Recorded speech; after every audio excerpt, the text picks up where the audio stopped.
Another day to test PTR builds.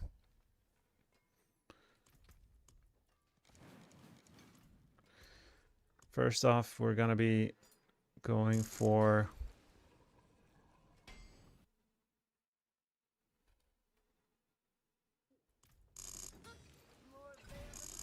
grenade rogue, I guess. Just straight up 100% focus on grenades. We'll see how that goes.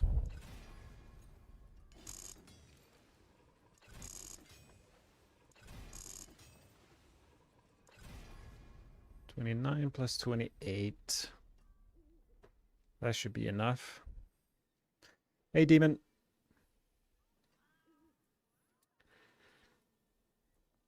How is it going? All right, what do we need here? We need some new aspects, that's for sure. Stun grenade aspects. Two-hander is opportunist.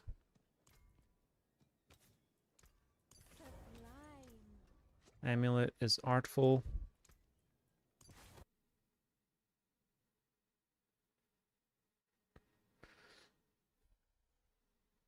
Any hope for rogue? I mean, rogue, depending on what you're looking for, rogue is not necessarily stronger.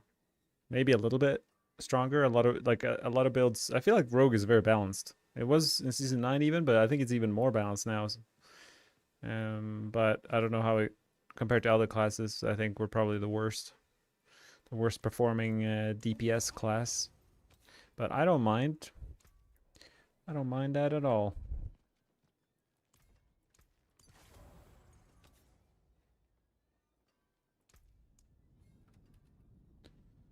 Surprise. Okay. I think we're kind of ready to play grenade rogue. I have no idea how this is going to perform.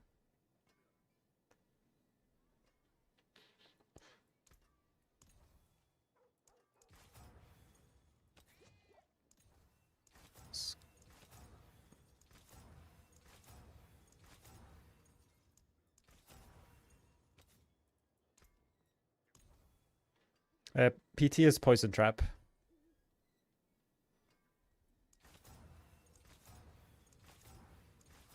It was pretty good. The problem with the builds I've been playing poison trap is they're pretty squishy.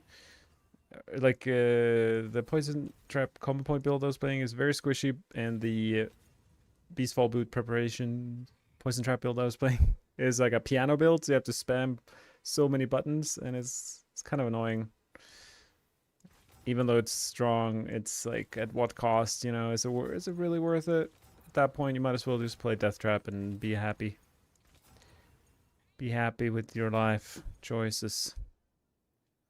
So right now I'm going to be trying Grenade Rogue. So our damage is going to be coming from our grenades. I have no idea if it's good.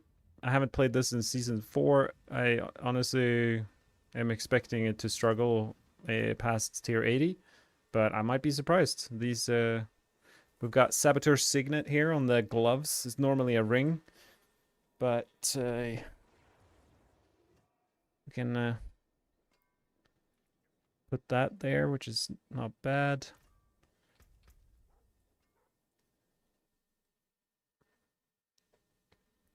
The increased radius on Death Trap is amazing.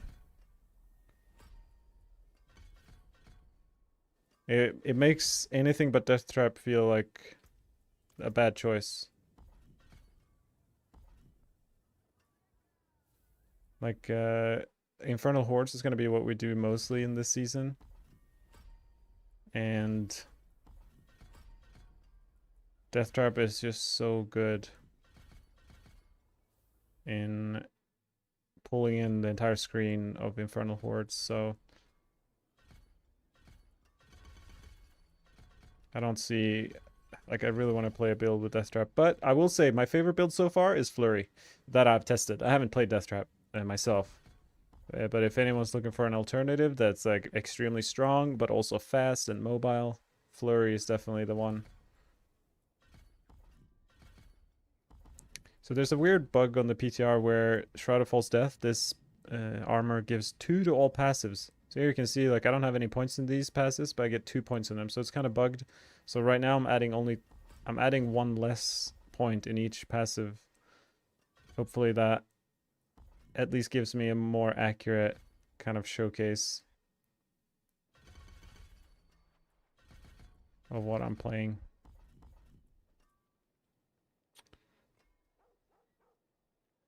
Okay, something like that. So I've got 13 points over, but oops. Sorry, I missed a message from Demon. You like Rogue so much. It's your first season ever on Diablo, but you're really hoping top 10 global on Rogue. Nice. It's nice to hear what old players think about it, since you don't know much.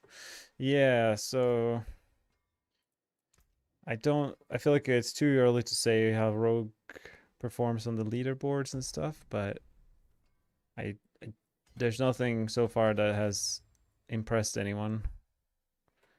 There's been no outlier that has been performing amazing by any means.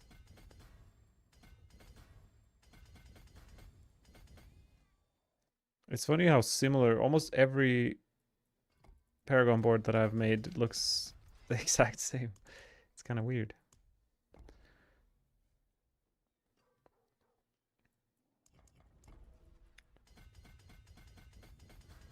But considering Twisting Blades, Poison Twisting Blades was so good in season 9, I am curious to try that out again, even though like they changed a bunch of numbers with Twisting Blades. At first glance it looks like a big nerf to the skill, but they also fixed a bug with it, so maybe that kind of made up for it. And they buffed the aspect too, so I'm curious to try out Twisting Blades. Maybe that will be our saving grace.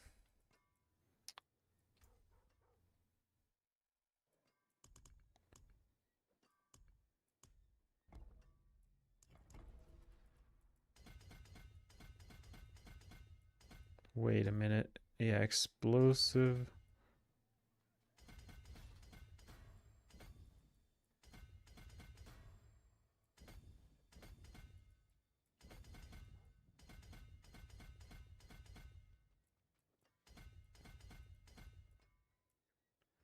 I don't have that many points to put out. It's I'm barely 200 Paragon, so I gotta be careful with maxing out my glyphs like I just did here.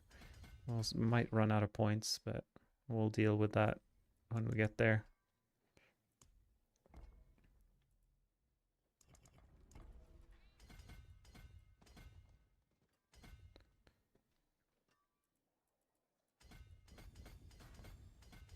I think I just put a chip here.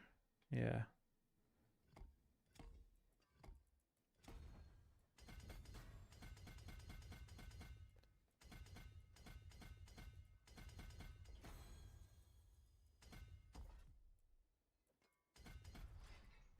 And the final board goes to Dance Macabre. And here we're going like a devious or something silly. Feels weird, but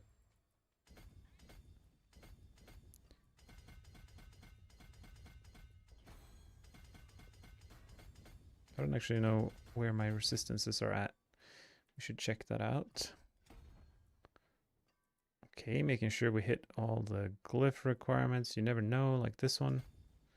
I got 11 points left. Okay, so I am armor capped, and why am I not resistance capped? Not even close. Is there... Am I missing something? If I have 8... I have a bunch of points to put out, but no... Oh yeah, up here. There's this resistance. Aha. Missing 1.5. What if I put... This gives intelligence. And the devious one, here I can put intelligence, intelligence. There you go. We solved the problem. Okay, I think that is it. Wait, instead of that point I just put out there, we can put that there. All right, let's try some grenade rogue. Do we have the skills we need? I wonder if I can just run Dark Shroud on the bar. This might be an interesting turn of events here. Wait, do I even have... I don't have enough slots, actually.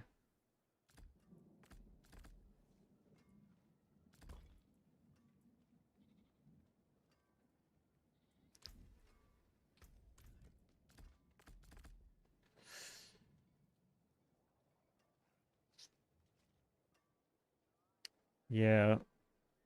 Better balance between classes, I guess, is important for that reason.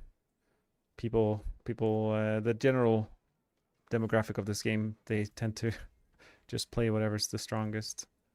People like me play rogue every season. Doesn't really matter. Okay, I think that's it. I kind of want to go to just the target dummy because I have no idea how this is gonna be played. I'm gonna be spamming twisting blades, and that is supposed to spawn a bunch of grenades. That's the game plan. Do I have the right seasonal powers? Chaotic grenades, I think so. There's a lot of different variants to go for here. I could play a variant, which I probably will try after this, that focuses on the bursts from the seasonal perks alongside the grenade spam. Oh my goodness. Look at the colors. So many colors. I love it. It looks so pretty.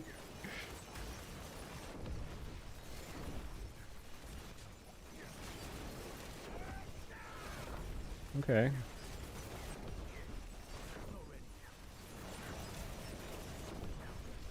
So the question is, am I applying vulnerable enough? I think my only vulnerable application is from concealment right now. Let's pay attention to that.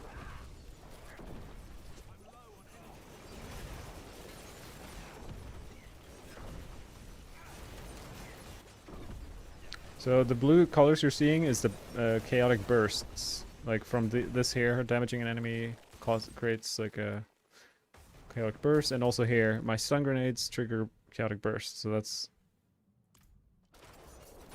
what's going on there.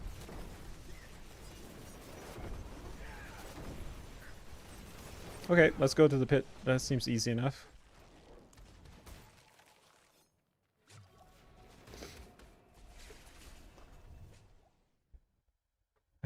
I saw some like 9 billion crit hits. I guess if I got a lucky Fist of Fate roll or something.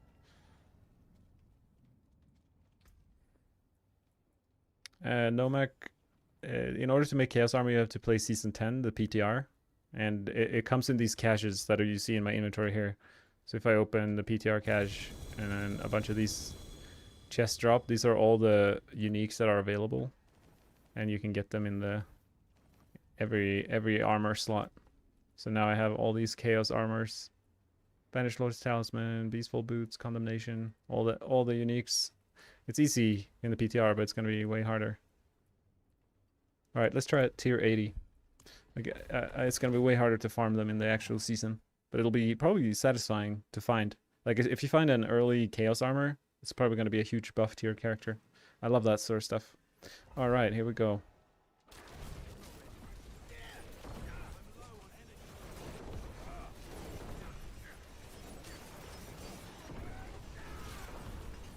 Well, not one-shotting the elites, and I'm very slow. I could obviously run like a...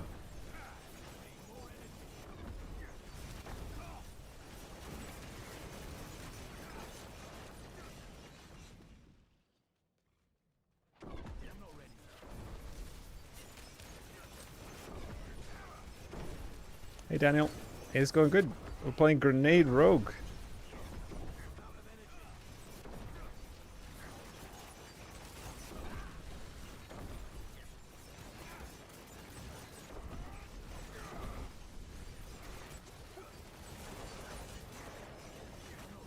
I mean, my movement speed is atrocious, so if I would just put a dash in here or something, it would feel much better.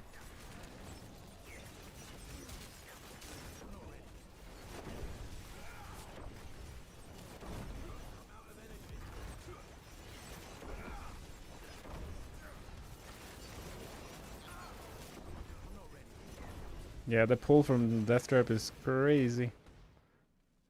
I place a Death Trap right here in the middle, and check this whole screen, just comes... And then the enemies get aggroed, and they just hang out in the middle. It's a good time. Should probably turn off damage numbers, because, man...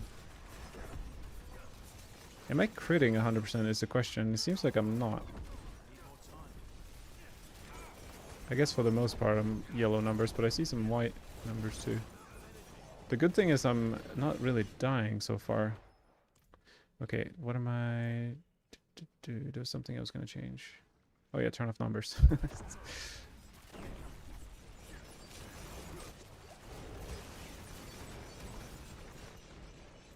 Gameplay. Where are the damage numbers? Alright.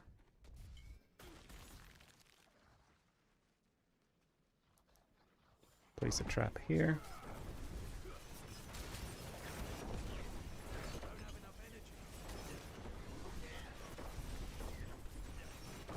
This is Oh, I was gonna say, will I die from these? There's like 20 post-death explosions. It's pretty satisfying to deal the damage, but I definitely need to run like a dash or something. I mean, this is like a pit pushing version. I'm thinking I could probably skip.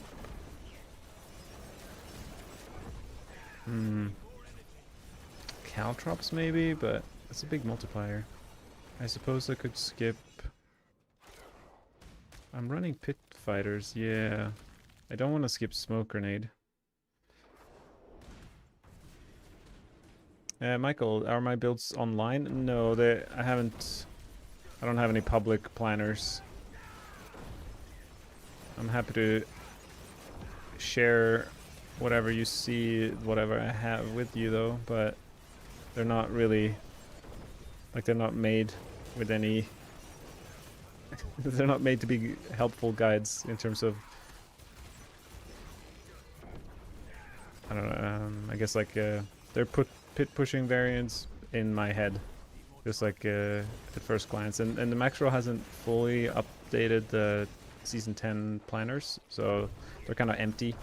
Like, you can't see what powers I'm using, or perks, I guess they're called, and stuff like that.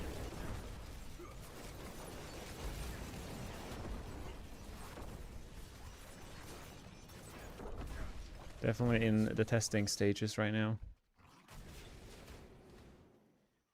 Yeah, this is Grenade Rogue.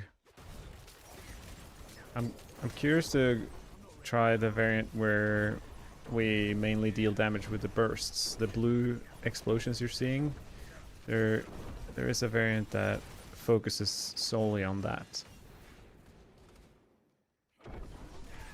And that might be better than this, but it will probably play pretty similarly. I just don't know which one is actually stronger.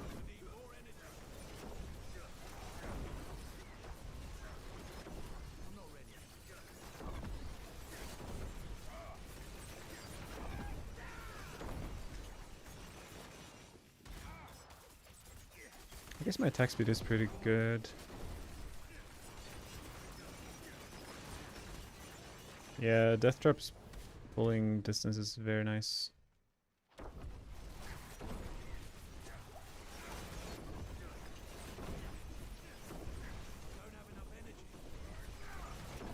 It looks like I'm constantly at like 0 Dark Shroud shadows, which is really bad for my DPS. I suppose I could put it in as well on my skill bar instead of Caltrops. Maybe that's the way to go, and then I open up a new rune slot as well.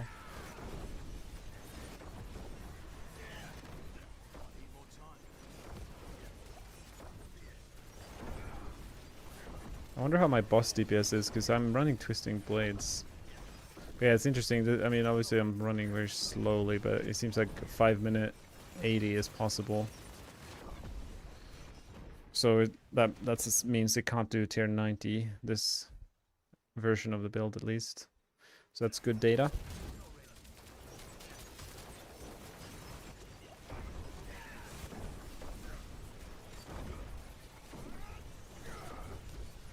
This should spawn the boss. Alright.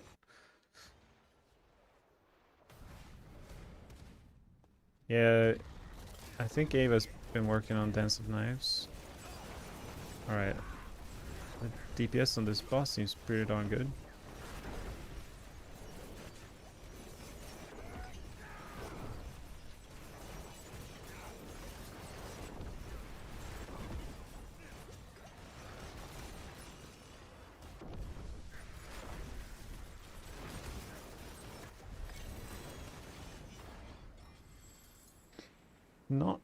Not bad, but not great. You know what I mean?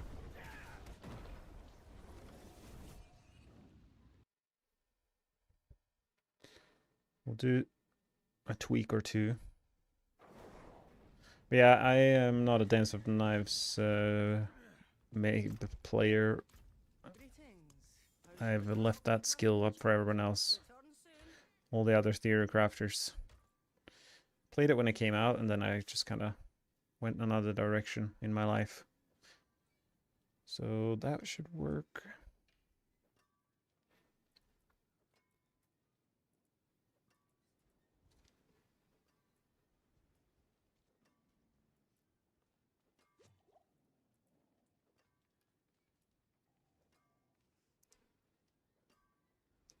Okay.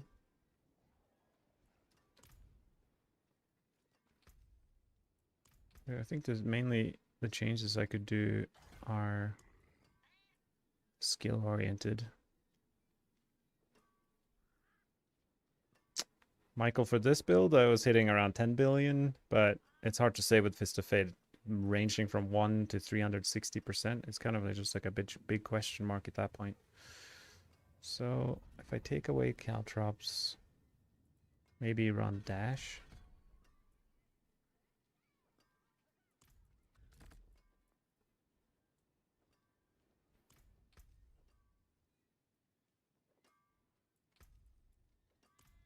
All right.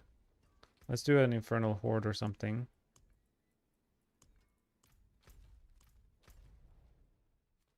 With this build and see what happens.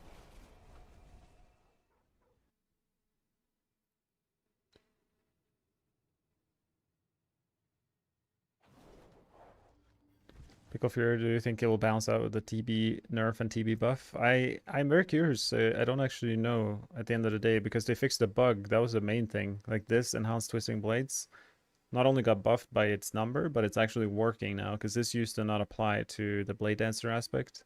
So maybe twisting blades is like giga buffed and we just don't know because we haven't tried it, or maybe someone else has tried it and it's bad, but I wouldn't know just yet. Okay, what am I looking for? I am looking for some keys for Infernal Hordes.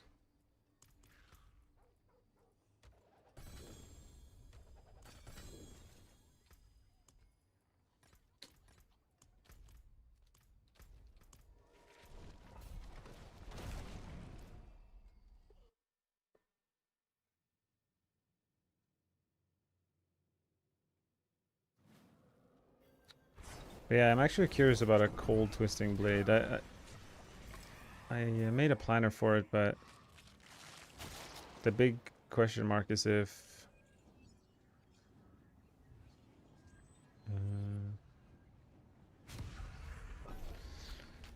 big question mark is if the Shadow Clone resets the TB buff.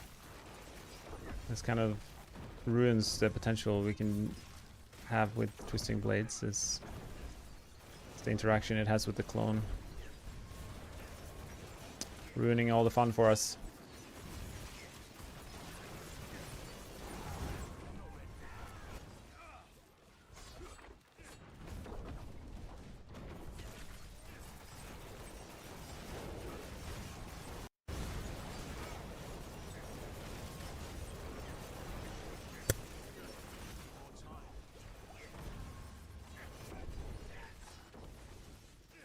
So it's definitely nice to have Death Trap, but not the greatest Infernal Horde build. This.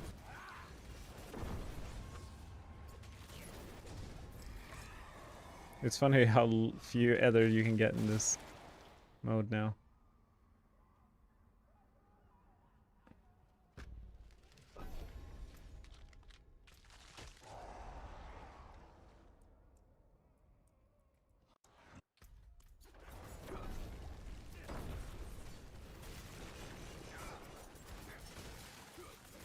I don't know if I'll play this whole thing.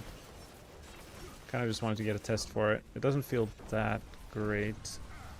Like, I'd rather play Flurry than this, even in Hordes. I wonder if... Because I'm using Twisting Blade, so all the grenades spawn on me, but I wonder if I used like a ranged skill like Barrage, if the grenades would...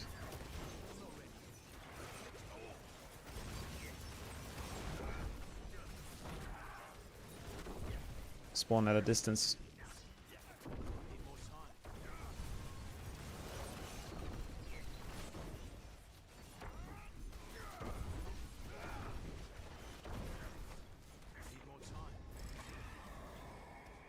Chaos Wave. These are the ones I want to try more of.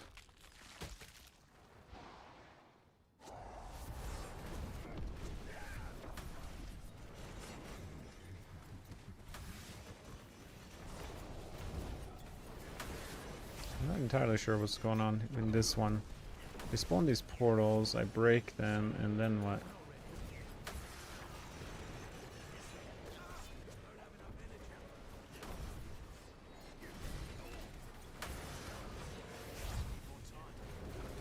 At least I'm pretty mobile with this build now that I have dash. It seems like you get like 10 times more Ether from the Chaos Waves than anything else. A Butcher.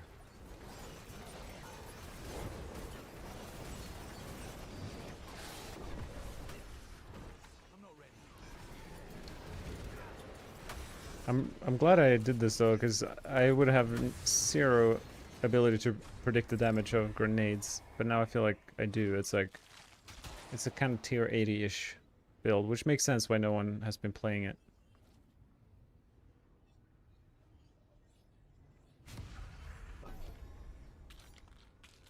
Rapid Fire is dead? I don't know. Like on paper it should be the strongest build, Rapid Fire with Orphan Maker. But I'm assuming people have tried it. I haven't played it myself. I didn't even make a planner for it. But there might be just too many bugs with the Scoundrel's Kiss Ring and Shadow Clone. And I guess Orphan Maker doesn't work with Shadow Clone either. So maybe just all those things together makes it not be very impressive. But I haven't actually tried it. Considering there's no patch notes for any fixes of Rapid Fire, I'm assuming that might be what's preventing it.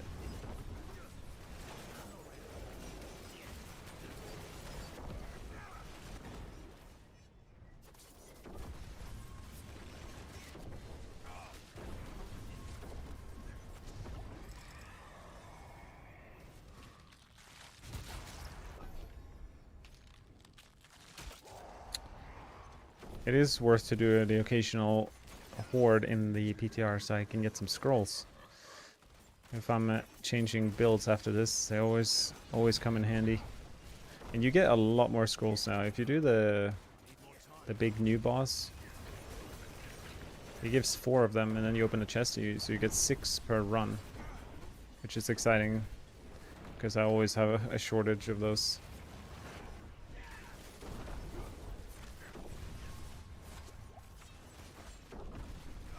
It's funny how many... I feel like the density is increased in these hordes, but I don't feel like I get any Ether from the enemies I'm fighting.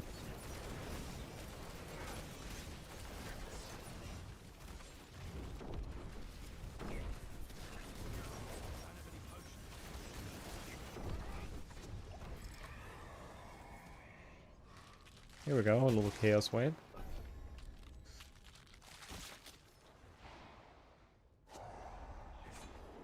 Wait, chaotic aether mass in the middle. What? That I can't hit. Oh, they want to. I need to defend it. This would have been such a good death trap kind of map.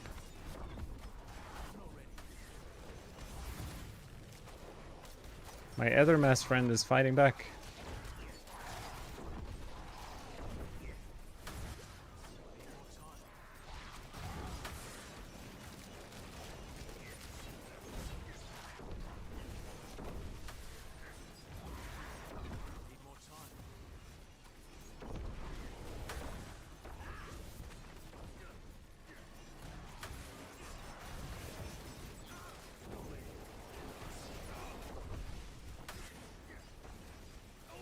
I've never played this Chaos Wave before. It's a lot of stuff going on. And I don't have the best build for it. Okay. We made it.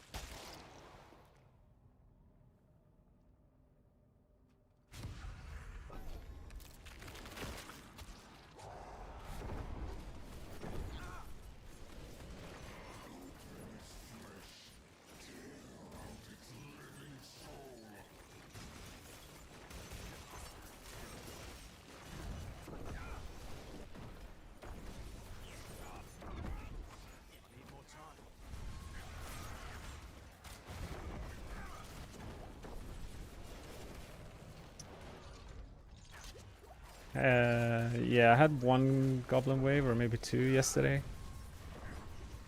They were fun to play. I'm not sure how rewarding they were. Hey, look who back at it. Yeah, that's me.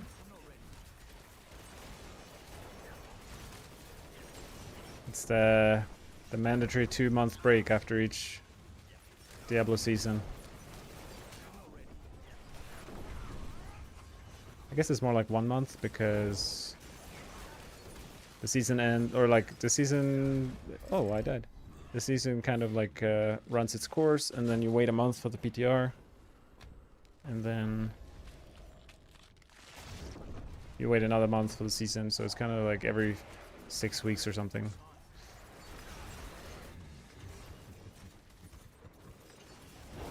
Dance of Knives is OP, that's awesome. I haven't seen what people have been cooking with it. But it's definitely good for hordes. That's always been its one of its strengths.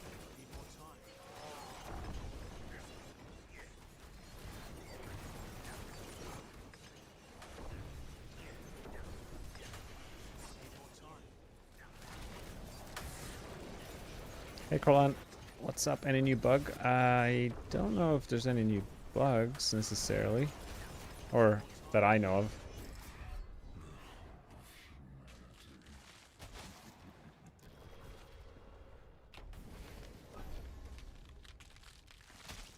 My instances ran out. I was wondering why I started dying. Oh, Aether Goblin, is that a good thing? I hope it's a good thing. This build is gonna struggle to chase these guys down.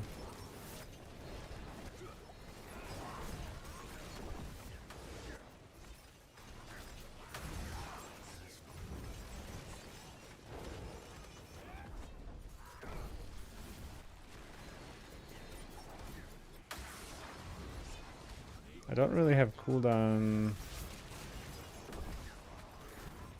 like reduction unless I'm hitting targets. So I do struggle to keep up with these fast little guys.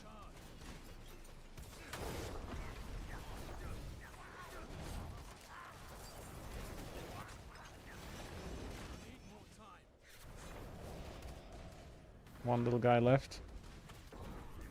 I have no movement speed. So I feel like there's a few things that just like feel so much better to have in your build in Season 10. There's certain uniques, like Flurry for example has movement speed on it. Any build that includes Arrow Perdition has movement speed on it. That feels great. Any rogue build that can incorporate Death Trap feels great. And of course, ideally being able to play Preparation feels good too. I didn't even have preparation active. This build should play it. I should have more cooldowns to spam now.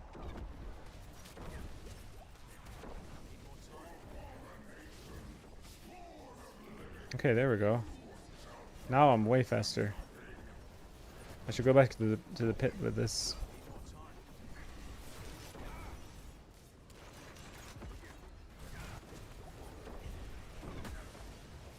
Because now we're actually able to zoom around. Because this build is actually spending quite a lot of energy. Because we have Current Illusion on. So we are...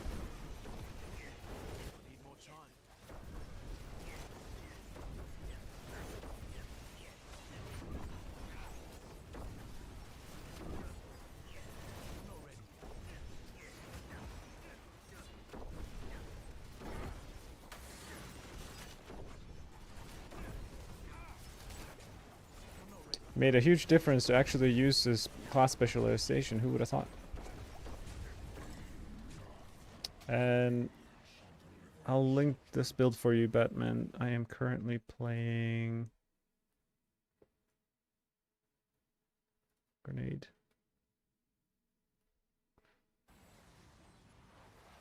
Alright, let's see if I can kill this boss. Why are these things spinning around me? Not entirely sure.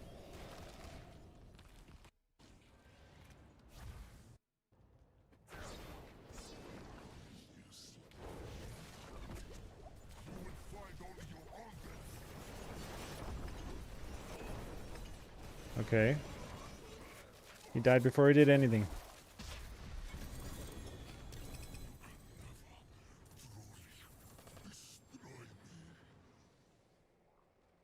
Grab all these scrolls. Thank you very much. Can't open that.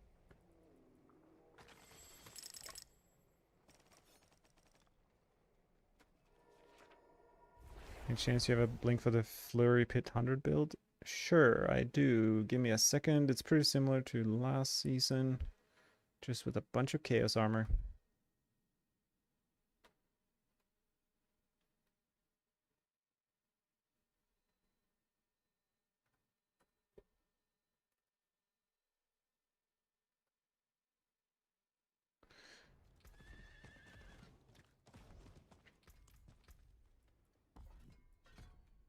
Okay, that was pretty satisfying with preparation. So, what can I do here? I mean, I wish I didn't have to use... Okay, actually, you know what? I don't have to use close quarters combat. I can just go victimize and get myself another item slot. No, not item slot, skill slot. We put this out of there. Put DT here. And what happened to all...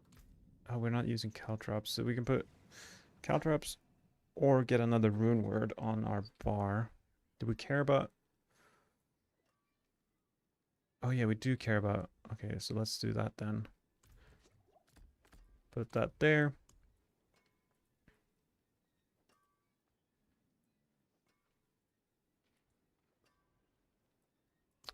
And then for runes, I guess like an Ohm rune is kind of what I'm thinking.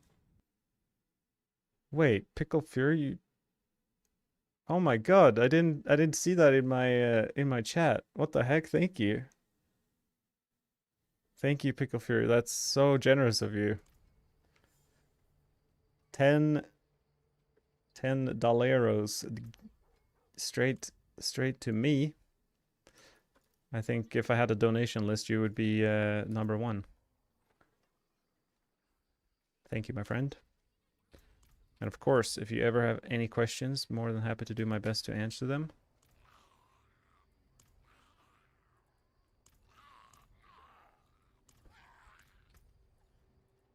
Okay, so I'm looking for like a seer rune maybe and an Ohm rune.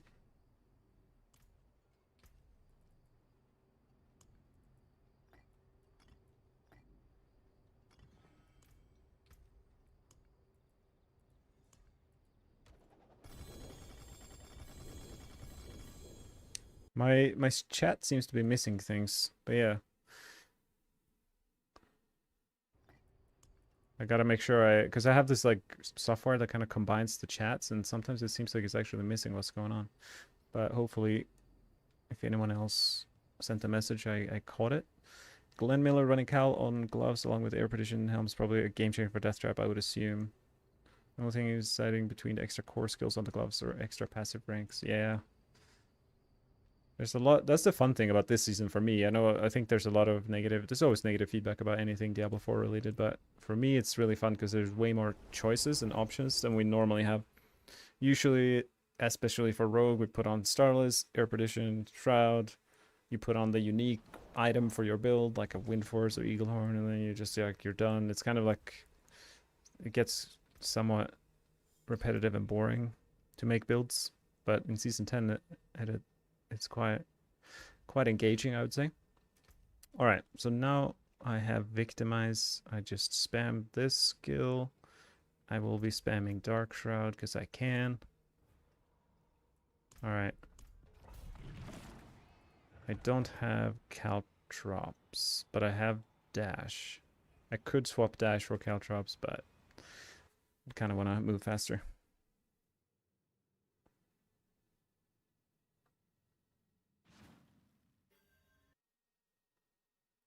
Make my list a bit smaller. Alan says you finished now the last test build about 6 hours. You played PTR for 6 hours? Nice. Oh, I should change my control scheme a bit.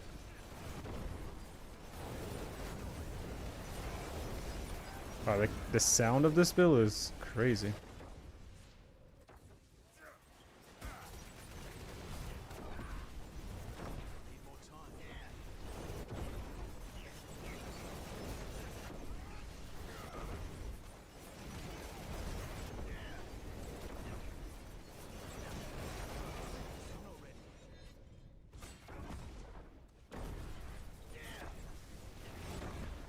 I mean, it's not bad.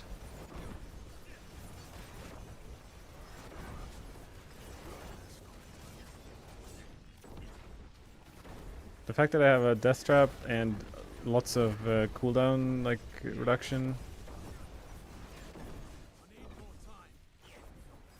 makes it feel very good to play. And it looks cool with the bursts.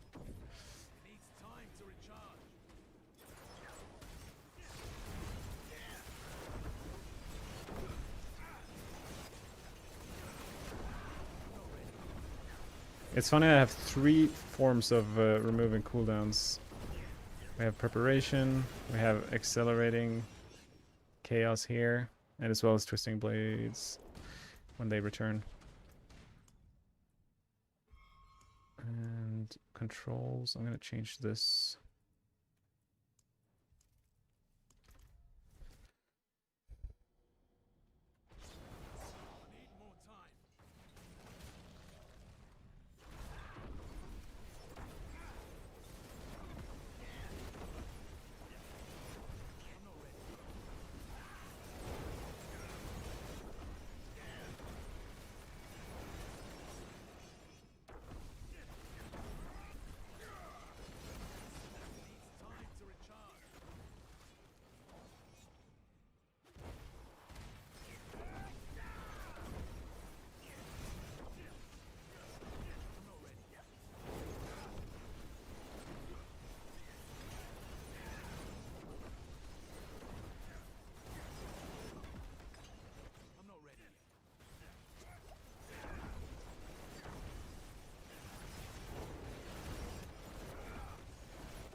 I mean, I said I could not see this doing 90, but maybe there's a world where this does tier 90. The balance on Rogue is actually pretty impressive. I mean, people will probably say the opposite because Rogue is like the worst class compared to the others, but can't see what the damage reduction mob is. The fact that like any build I try is between tier 90 and 100 is pretty good. Oh, there he is. It's like inside the pillar somehow. That's so funny.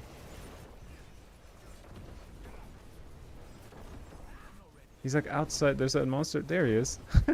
That's hilarious.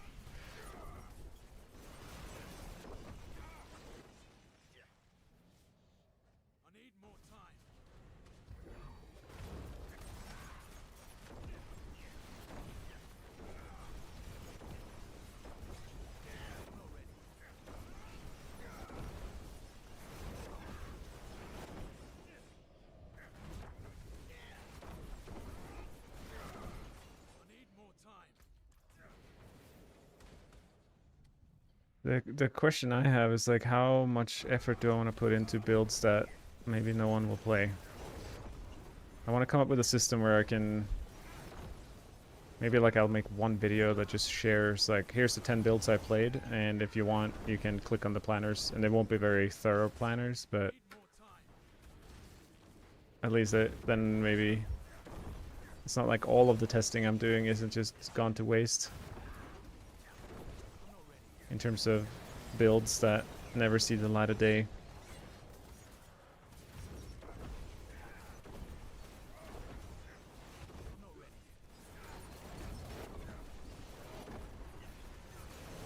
Maybe I'll do like 10 builds I played, off meta builds, all chunked into one video. Just a little showcase of some sort.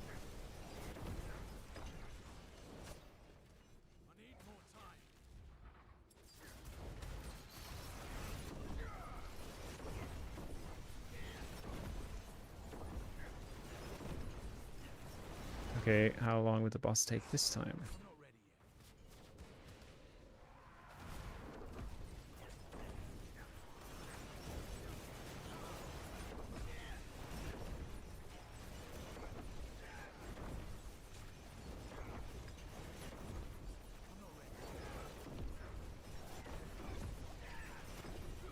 Two staggers, I guess.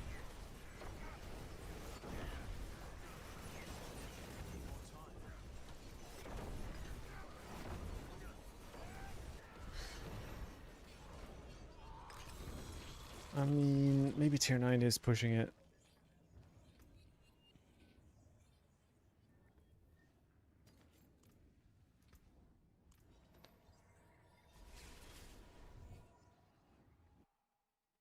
But 80 was pretty comfortable.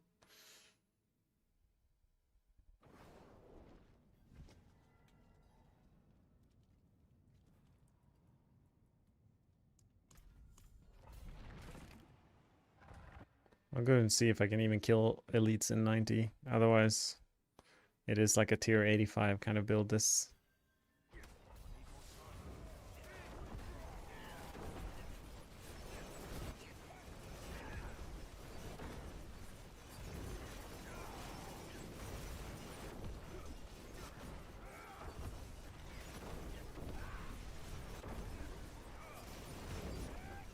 I guess here I can remove the dash. I'm standing still for this long.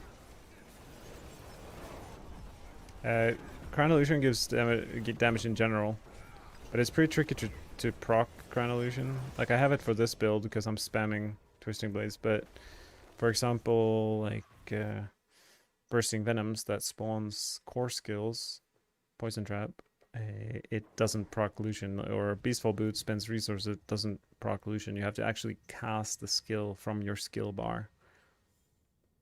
So each time you use a skill, you get the benefit, and it gives like general damage to everything.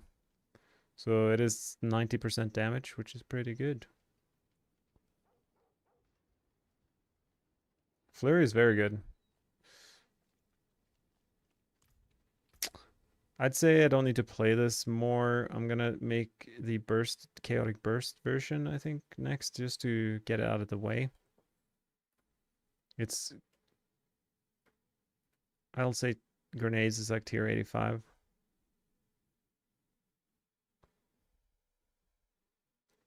But yeah, Flurry is the best build I've played so far. It's fast, it's tanky, it's strong, it's fun. Like, It's probably so far my go-to build in this season. But Death Trap is looking like also the speed farming. Like Death Trap is still the best build. If it was like objective, I was in a race and like my family would die if I didn't win the race, I would play Death Trap. But my personal preference choice is Flurry so far. All right, let's see what we can do with the bursts. I am hoping that most of the pieces. So we will be using not this item. Those we will be Fist of Fate. Yep. So we are looking for Cowl, apparently. Cowl of the Nameless. Need new items here.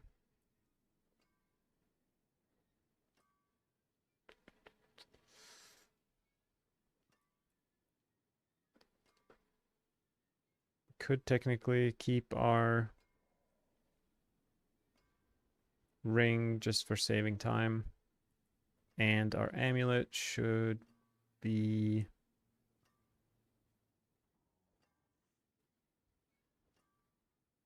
I mean, it doesn't really matter. I suppose this we could use this again.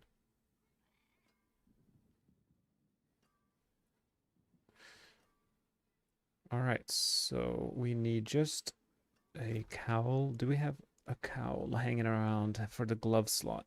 Let's see. Oh, we do. Cowl of the Nameless. Boom. Easy. Now we need a crossbow or a bow, I suppose. I think I have quite a few of these. 2 swords or daggers. I'm using close. I'm not using close quarters combat, so it doesn't really matter. It could be swords.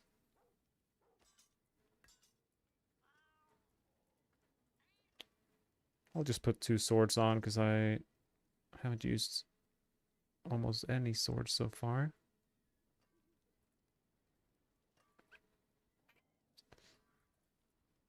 Just use this. Okay, that was easy to find the items. You could probably like they have a seasonal power that really enables dual core builds. It might not be the best, but it's definitely playable now compared to what it has been. Like a Flurry RF. Okay, so I need Dark Shroud Shadows mainly. Oh, I got a perfect Dark Shroud Shadows. And then we'll do like a physical damage. I can keep rolling a little bit. 3,900, good enough for me. And then...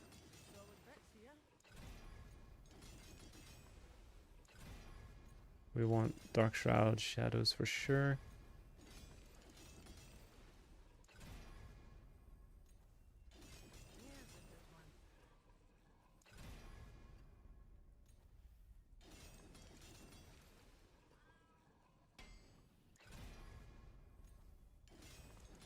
Yeah, Nasri, so the Poison Barrage build on paper looks really good. I haven't played it myself. I played the basic skill version that spawns traps. And honestly, it has insane damage. The only problem is it's just squishy. I found it really difficult to survive anything. So that's a bit sad.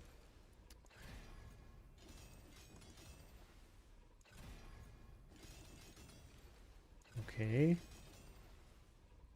I mean, I don't think the like basically for this build, I'm gonna be going for the all in on the damage with bursts, the chaotic bursts. I don't think these elemental surge tempers will actually play a big role, but who knows?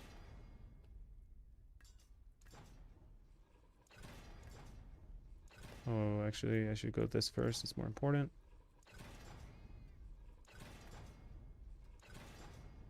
Perfect. Then we'll go with a little physical, maybe. 2400 lightning, sure.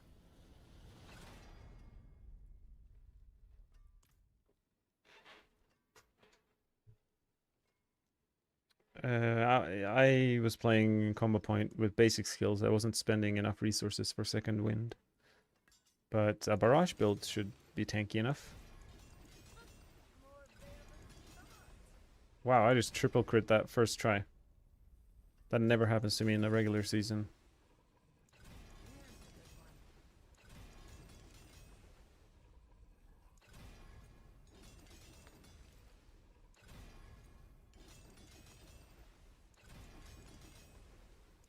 I mean, I'm not very picky with what I masterwork here, so all I'm looking for is life, dex, and dark shroud shadows. Should be like a 60% chance to hit what I'm looking for, but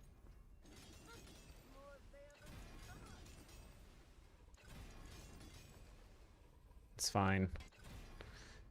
Settle for that for now. Okay, that's enough to try out the build. So this build I have probably the least clue of, less than even grenades. Like, we're gonna be dealing damage with the bursts. What does that even mean, you know? I have no idea. So we are going for Sir Cry. Okay, we should probably just steal the runes from our last build.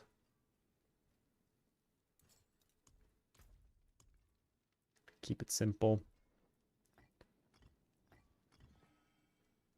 And Sir Cry. I don't have a Cry rune. Maybe there's a Cry rune in here. If I type Cry. Oh, would you look at that? Oh, oops, that's the wrong. That goes there.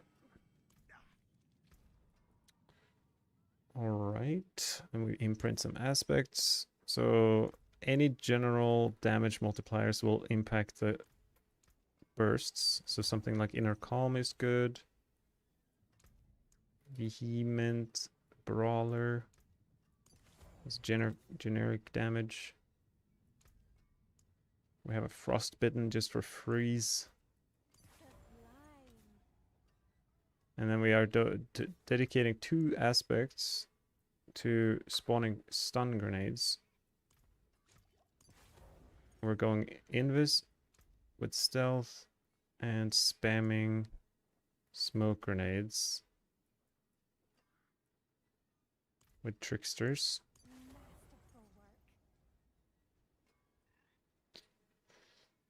Okay, I think that's it for the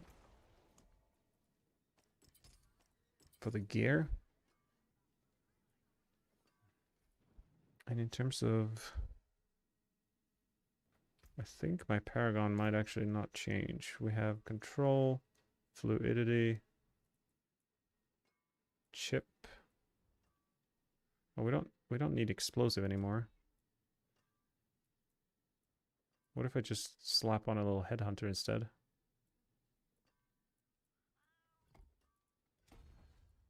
Why not? Deadly ambush with, I guess chip is good for this, and then devious. Yep, okay. Well, that was convenient. I love it when I don't need to change anything. Very nice. Well, that was a wasted point. I definitely don't need more armor. What about my resistances? I'm lacking a little bit of resistance. Can I do something about that? I suppose I could put a diamond in here.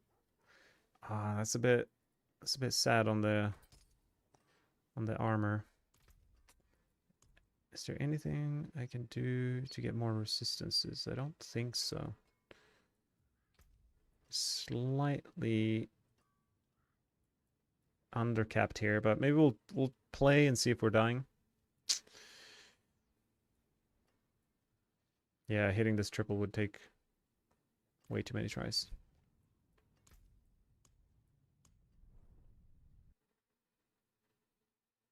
Just a skill tree left, and then I can play the burst build. Why do I have these two? I'm not using this one. I have Flurry for mobility.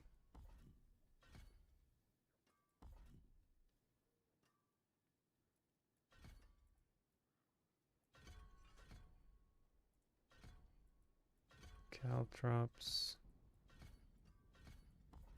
Wait, I didn't actually respec. Okay, that makes a lot of sense.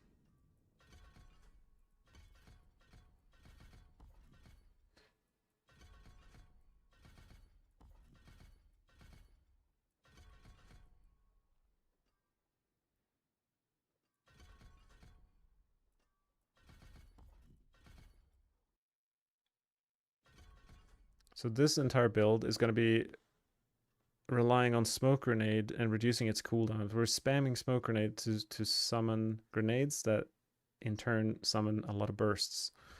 It's it's man, almost embarrassing that I'm showing this into the public because I don't know what the heck this is going to be. But it was the closest thing I could come to a somewhat potentially viable.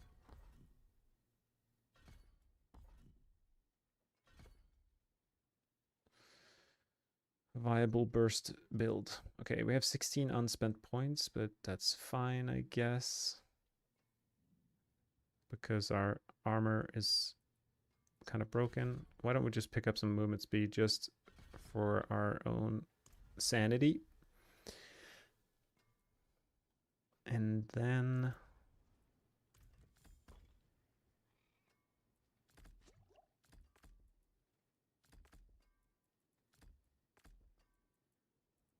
Why do I have Flurry? Flurry's purpose in this build is just to be used every 4 seconds.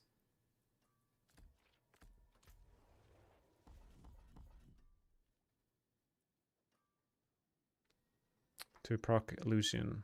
Crown illusion. Okay, this needs a bunch of points, I just realized. Okay, and then final step. Trap scaling not work on it. Trap scaling does not work on the chaotic burst. So this build right here is purely scaling these bursts. And we gotta pick the right powers. There are 5 chaotic burst powers perks, but we can only pick 4 of them. So definitely picking the unique Chaos Unleashed. That one should be pretty darn good. Chaotic cooldowns is gonna be interesting.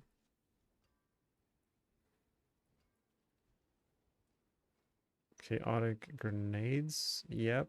And then finally accelerating chaos. All right.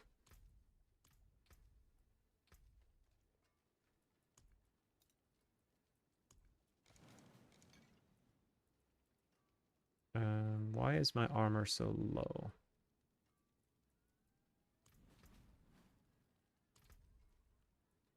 Oh, I know exactly why my armor's so low.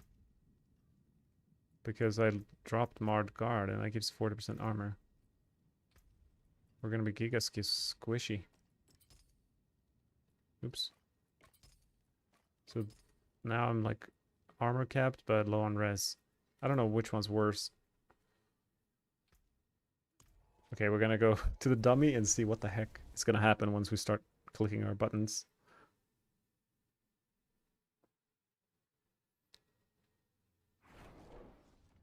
Yeah, so in order to scale the damage of these bursts, we just need generic multipliers like Inner Calm and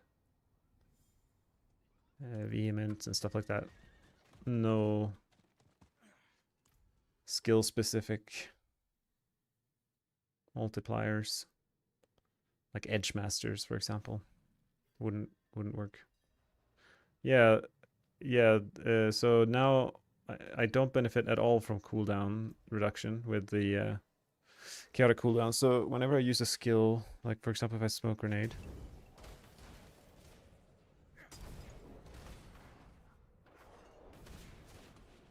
Interesting.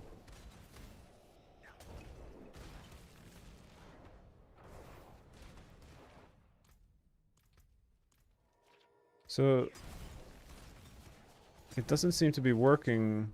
Like, smoke grenade should reduce the cooldown by 5 seconds. Oh, if I hit an... Okay, if I hit an elite. Okay, so if I go on a boss... So now, should I... Yeah, I can start spamming the...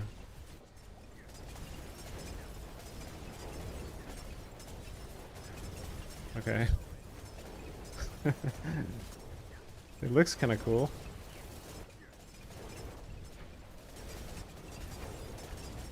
Alright, cool.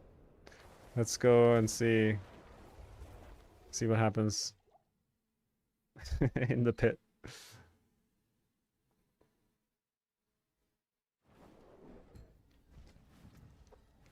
Because every time with this, every time a chaotic burst hits an enemy, it reduces the random cooldown by 0.5 seconds. Because I'm spawning so many bursts, my cooldowns will be going down really fast, even though I'm not benefiting from CDR. So I'm gonna open a 75 because I do not know the damage of these. I don't have the damage numbers on even, so I couldn't tell how much we were dealing at the target dummy there. Oh, okay, well...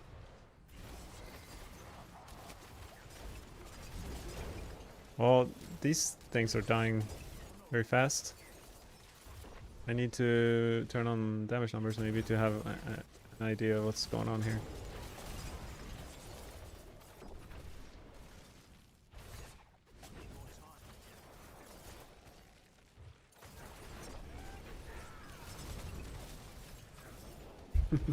That's pretty interesting. What a build. I mean, this build will thrive when I can actually hit elites for a long period of time. Like, I need to have smoke grenade reduce its cooldown, which only works on elites.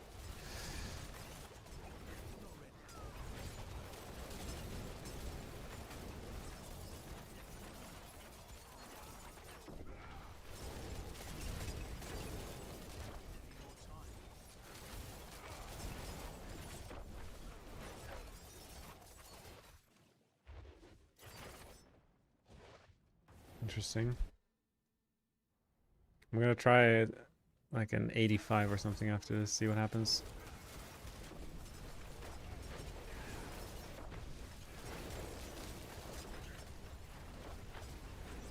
I have a feeling the boss damage should be really good with this.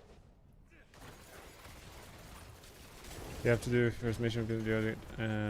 Sorry, I was reading chat. So you need to select in the menu when you create the character. You can select the skip campaign. And then you don't need to do any of the... You just teleport straight to town and you can level up to 200 and get all the gear you want.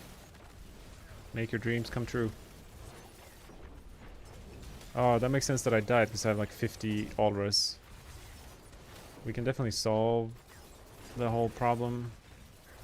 I just didn't realize. This is like the only build that I have played without the Mard Guard perk.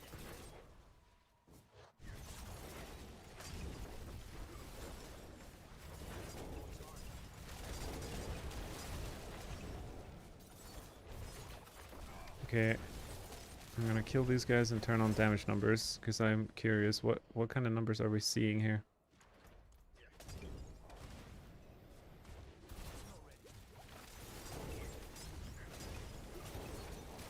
$3 billion.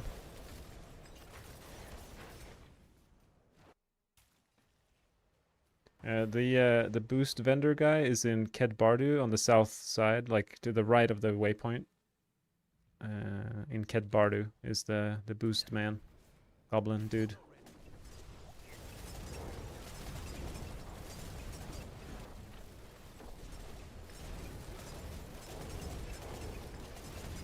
Okay. Almost kind of one stagger. So probably similar DPS to going straight straight grenades. Interesting.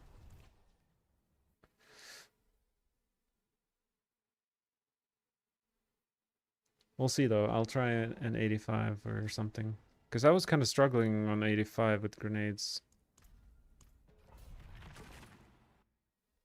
Chances are I'll just die because I don't have capped resistances, but...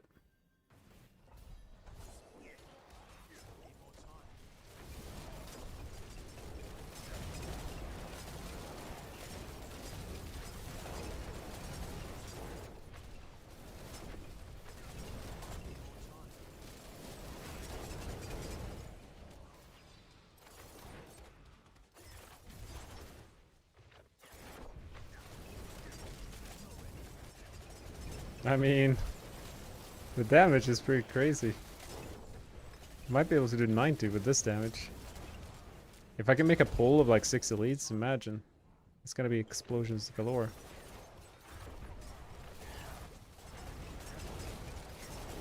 I mean, that was a 10 billion burst damage.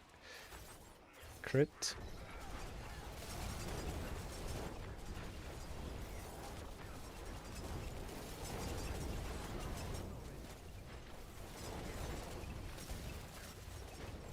There's a 14 billion in there. Nice.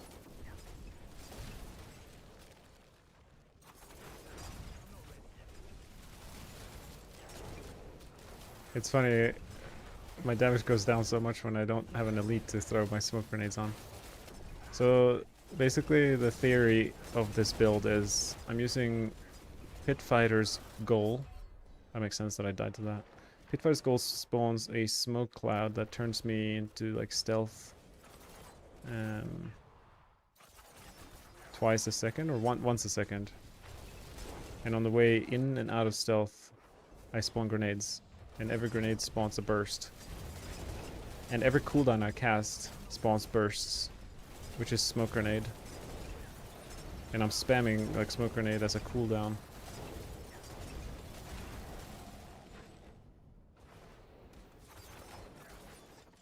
Leading to lots of bursts. I need you guys to group up here.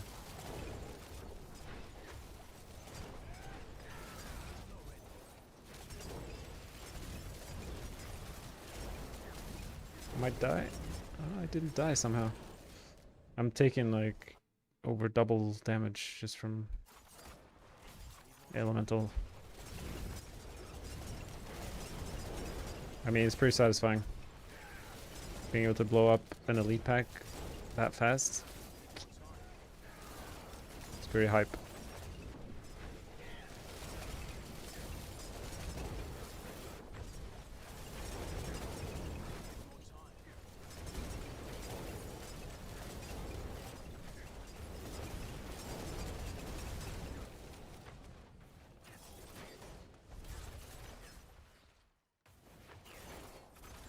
It's interesting. Like Blizzard made this seasonal build, and it's kind of on par with the rest of the builds. Not bad, Blizzard. Not bad.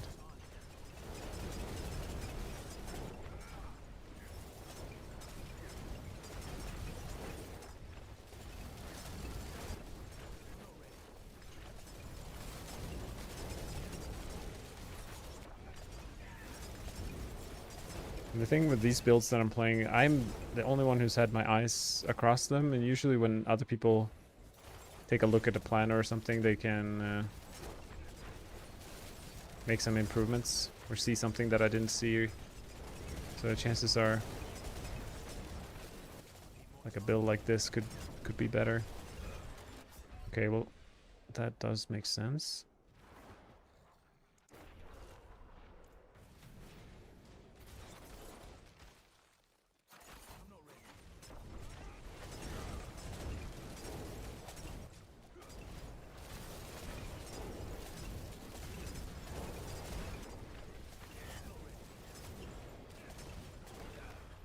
I didn't know how to survive that. Oh, we're gonna make a nice pull here, maybe. Come with me. And then you come with me.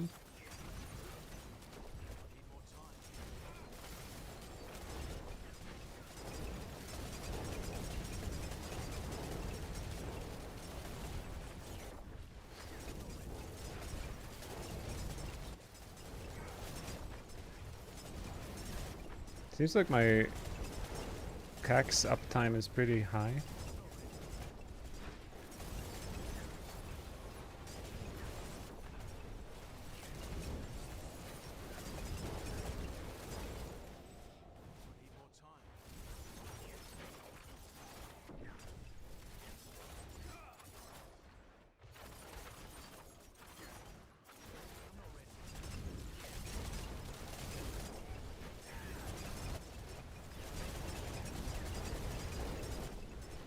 This feels like 90 should be doable. I can't believe actual grenades are just straight up worse than going for these bursts.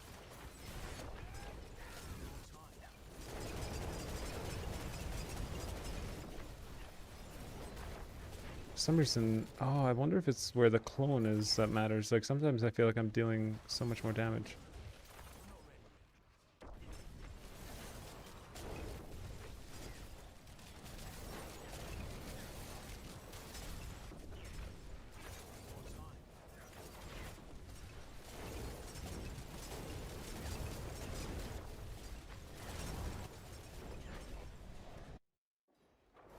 Coraline, yeah, sorry, I don't really have any links organized for this. Okay. This...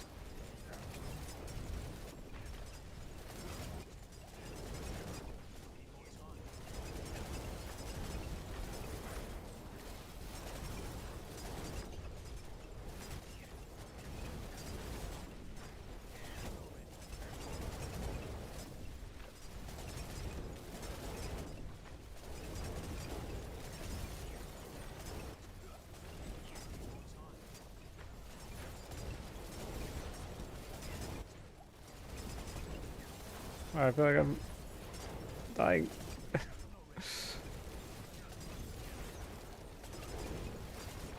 Guess I was standing in his fire.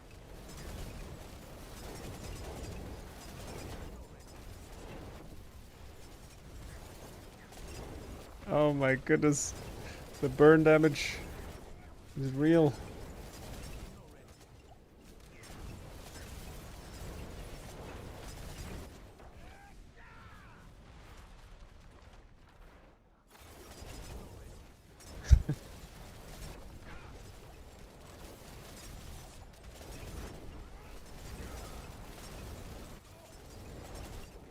Okay.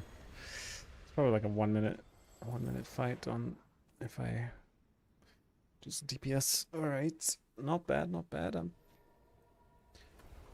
not shocked, but slightly above average, I'd say. This is performing than I would have expected. Can you check how many stun grenades are dropped with every smoke grenade? I can throw a smoke grenade and see what happens.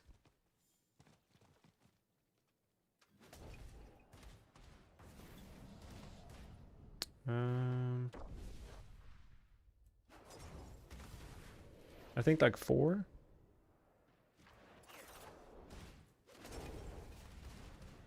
Maybe 4 or 5. I don't know if it varies. It says... It doesn't say how many, but something like that. I think that was 4. 4 grenades, 4 bursts.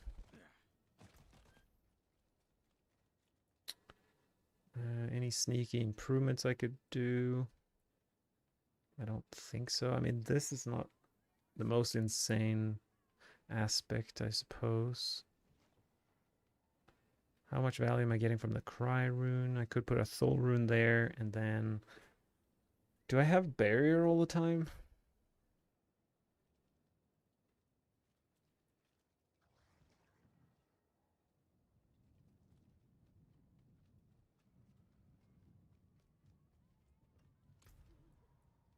I could try to...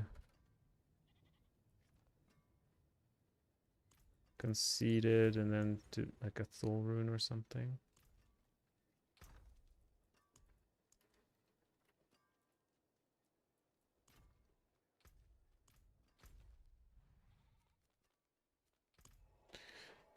It would be nice to be able to say the chaotic bursts can clear tier 9. Let's do Belial. Let's kill Belial in tier 4. See what the speed is. Lucky hit Chaosburg smoke grenades could just keep dropping them unless the Chaosburgs don't have their own. Yeah, I guess.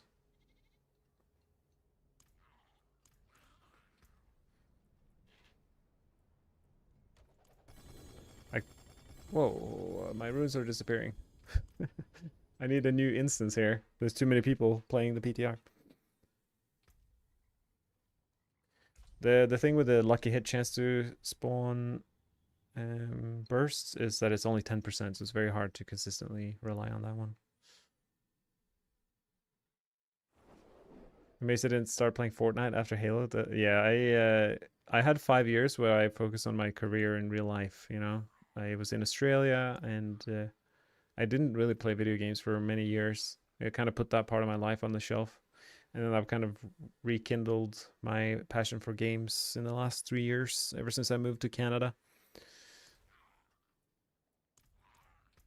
And my days of first-person shooters is...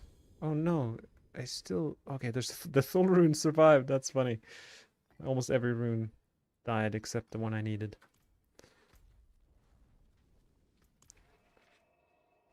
Am I enjoying Canada?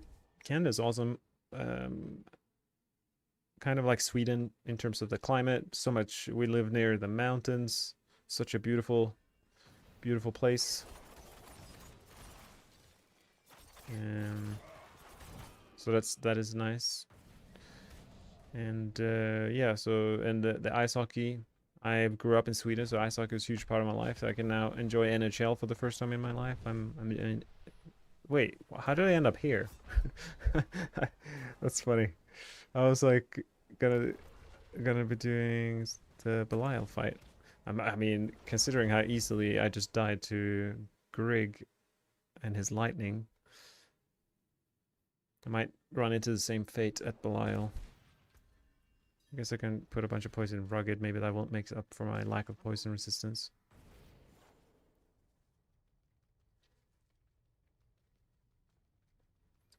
If I don't kill him in like 5 seconds, I will probably die. So there's that.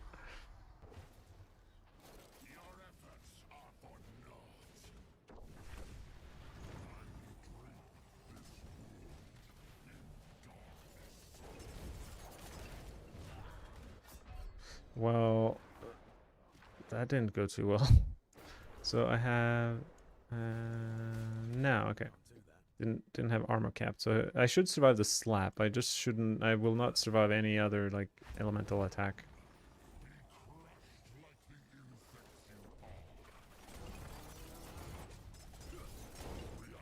Not bad, not bad. Those things hurt. I mean, I could probably kill him within less than 15 seconds, which is pretty good. You're in sunny Florida. It's so hot this summer. You need to visit Canada. I need to visit Florida. I've never been. I've been to California and New York. That's my US experience, and I feel like I'm missing out on some of the better parts. Florida being one of them.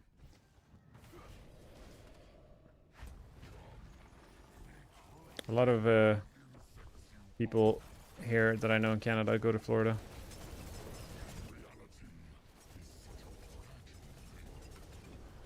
Just get one shot by these poison things. It kind of makes sense with my poison resist being where it's at. Okay, well, we got an idea.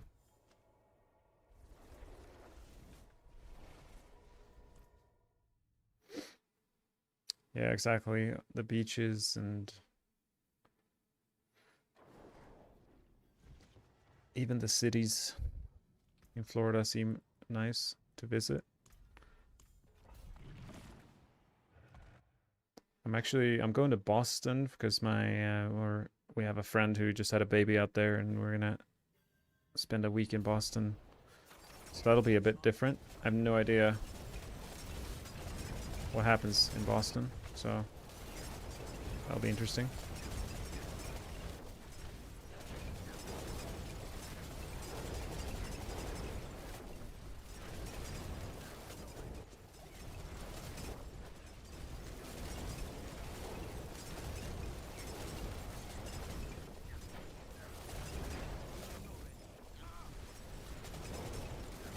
I mean,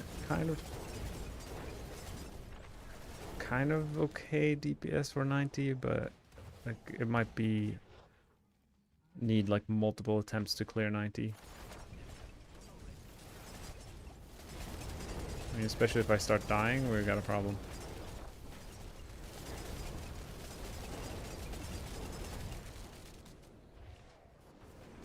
Why is this zombie here?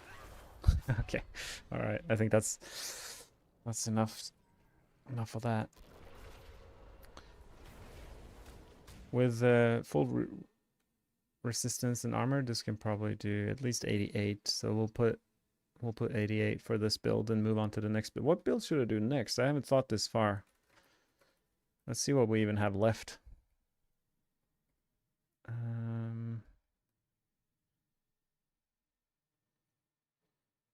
Cold. We have some twisting blades action. The chaos basic skill is kind of not gonna happen. Interesting. It's kind of just poison or twisting blades, I guess, left.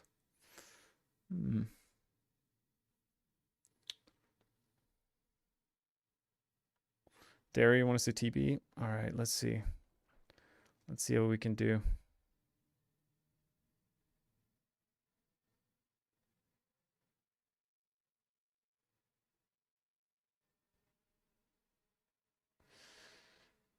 Question is,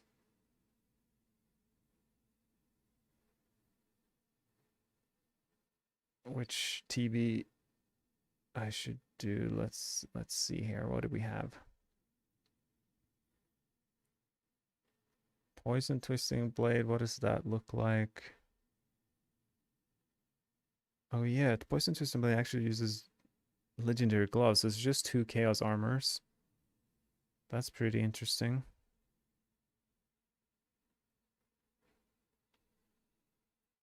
And what about? Oh yeah, I think cold twisting blade is it's a combo point build, isn't it? That's kind of that feels more intriguing.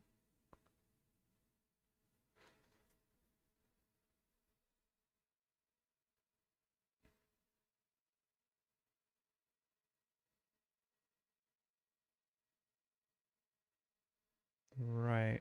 Weapon mastery, amulet.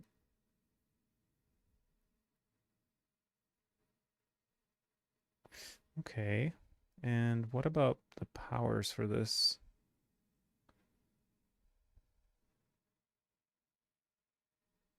Unpredictable alchemy, right. 40% damage boost. Interesting.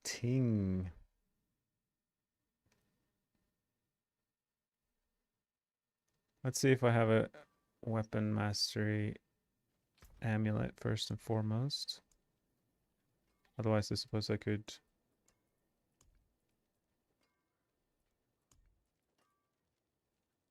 roll for it. Frigid finesse. This one is okay, but missing dexterity. Deadly venom. This is good for poison twisting blade. Let's save this build here first and foremost. We'll do bursts. Do I have space somewhere in my chest? Let's put away this gear.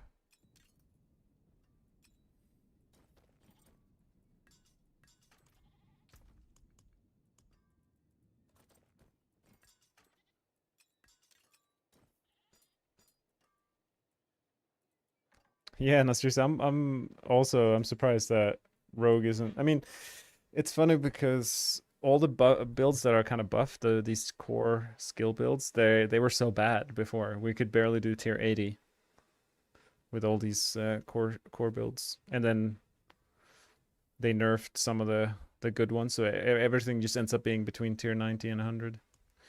Okay, step number 1.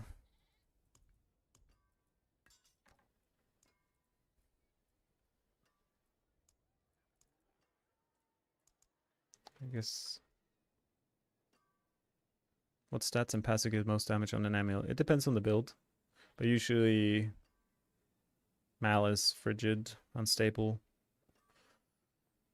are really good.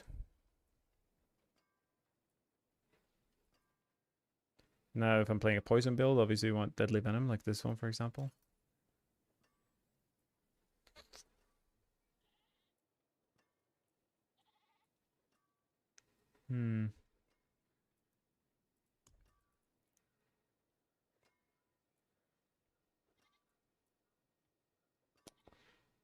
I don't have many good... I have 2 really good poison ones. Maybe this is... Oh, I have 3 good poison ones. Interesting. Maybe it's a sign. I guess I could use that one. I'm going to be missing like a couple tiers of damage.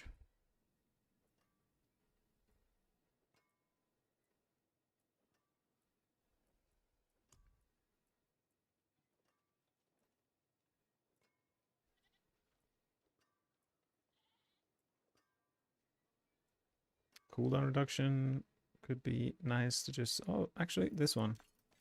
That's good enough. I'm gonna put Weapon Mastery on this, and hopefully some Cold Imbue charges. BRB, 1 minute.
All right, let's catch up on the chat here.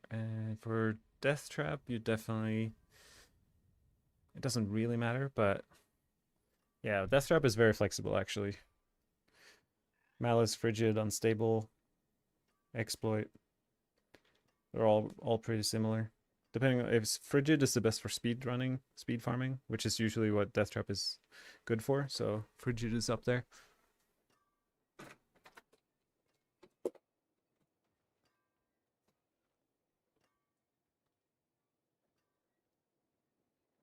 Is Rogue gonna be weak like season 9?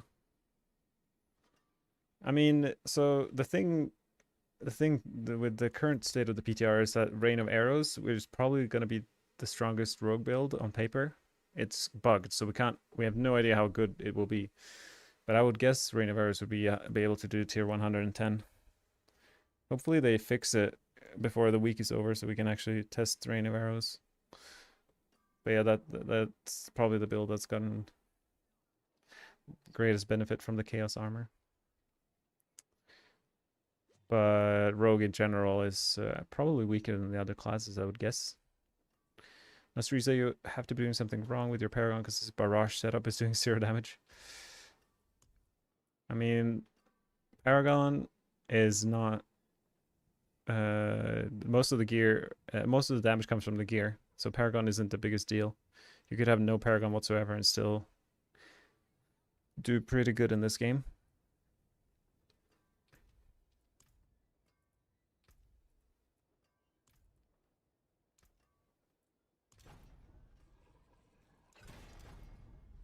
Hopefully we can get 2 cold charges.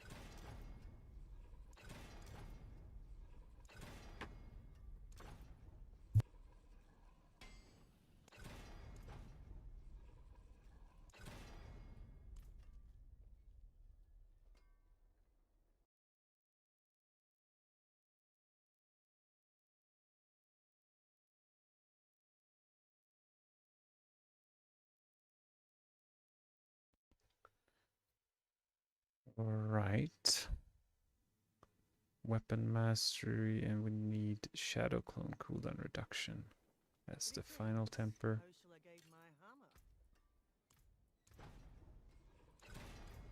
Good thing I did some hordes earlier.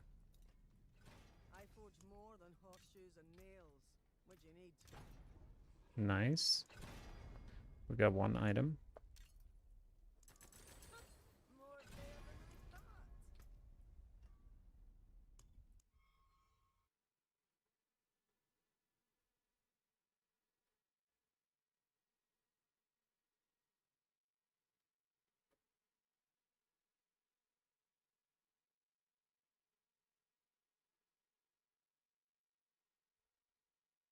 Looking for the 2 passives. I'm gonna roll weapon mastery on the resource one, so if I crit the resource is good.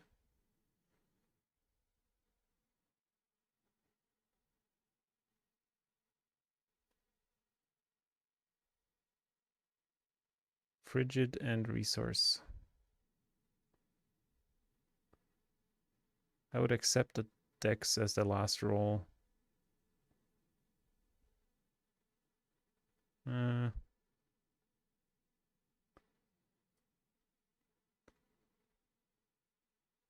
Actually, I'll try. Yeah, okay, that's good.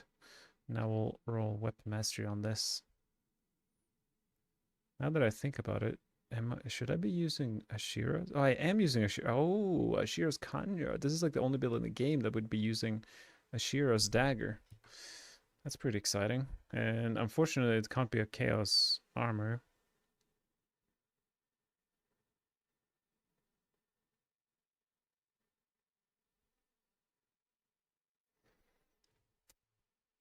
Serpents, did you try Heartcessel? Heartseeker? Is that what you mean? Do you mean Heartseeker? I didn't and everything that's on the screen above my face is kind of builds that I've tried or plan on trying. Except for DT, I'm not sure if I will be bothered. Oh, yes.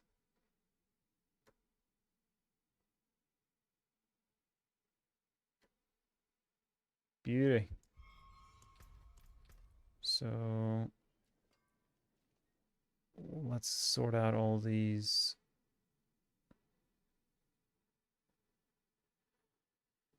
Chaos Armors. We need Condemnation and Fist of Fate on pants and boots.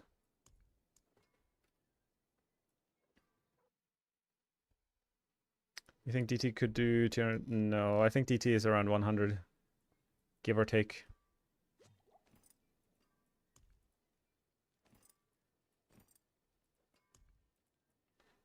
The scaling between each pit tier is insane. So tier 100 to tier 110 doesn't sound like much. Oh, it's only 10 tiers, but that's like you need like triple damage to do that, or even more than that.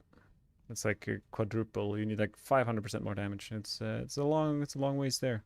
Okay, so final item was Fist of Fate. I can't do that here.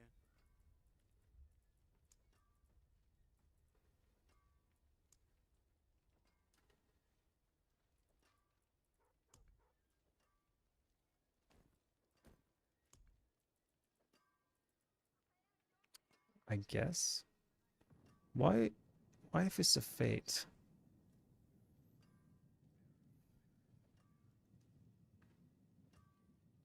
I could do Grasp as well. Grasp would be worth it. So I have to sacrifice some items here because I'm gonna have to run the Twisting Blade gloves. I have these. The question is, will I be able to use the same gloves for both builds, poison and cold? That would be ideal. Actually that I will not be able to do that probably. I guess I'll have to chase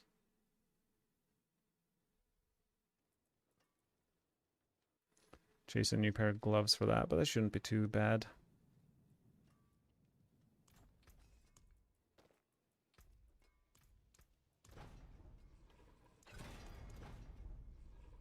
Could just get like dexterity gloves and roll twisting blades onto them. Yay! Final roll always feels good to hit. And actually, what do I want on these? Am I gonna be consistently big lesson I've learned this PTR is that it's really hard to maintain Dark Shroud Shadows because we're not running Umbers, and especially on builds like this, that this is a combo point build. So an option is to skip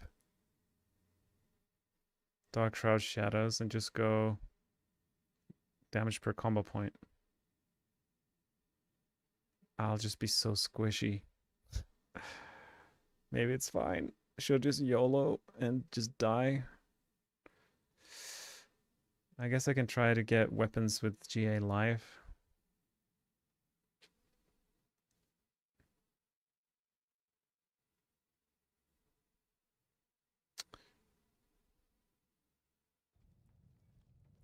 Let's try it. Damage per combo point.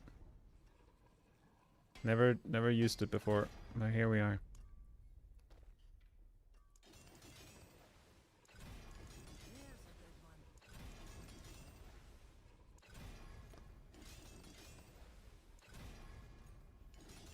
I'm expecting I will run out of cold imbue charges very easily.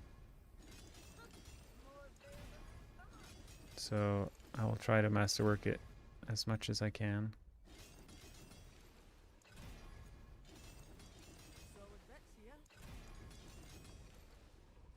I don't want twisting blade ranks, but I got so many of them. Okay, maybe I'll just play it like this and see how short I am on cold imbue charges. We'll see what happens. I'll keep my forge hot. Return soon.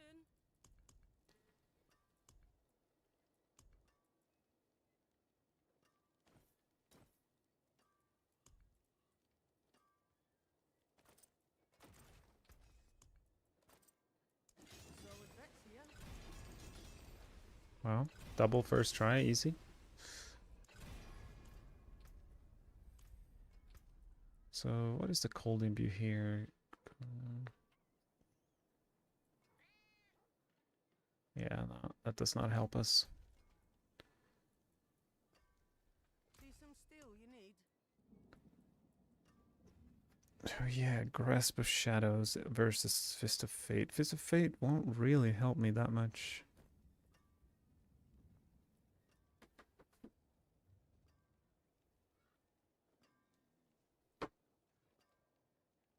Use it well. Surely Grasp is better. But the question is, do I go Fist of Fate over Era Perdition? We will see. We'll see what we end up doing. And final, I guess I could use this bow. That's nice. Are there more Twisting Blade things? Twisting Blade, Dark Shroud. I guess Dark Shroud Shadow is not what I'm looking for.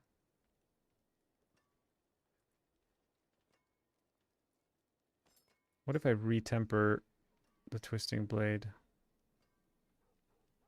Let's do it. I don't think I will be playing more Grenade Rogue. I doubt it. Both of these have 5 tempers left. I basically just need to roll damage per combo point.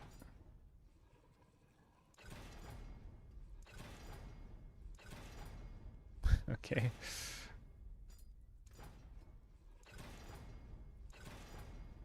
Come on. Do it for me. No. Did I use the thing on that one? I did. So that's a brick.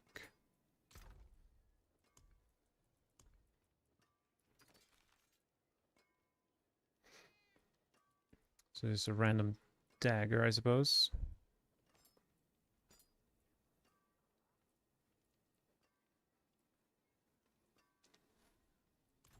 See some steel you need.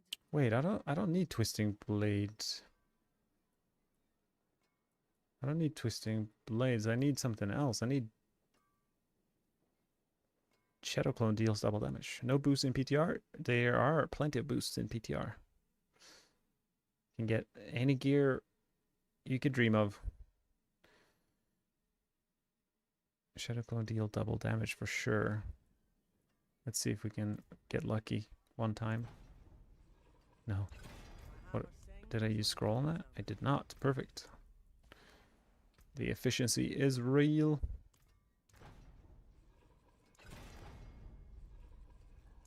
Ket Bardu, the city that you kind of spawn in, on to the right of the waypoint, in the like south part of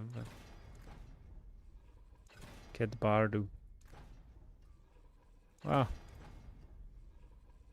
Unlucky.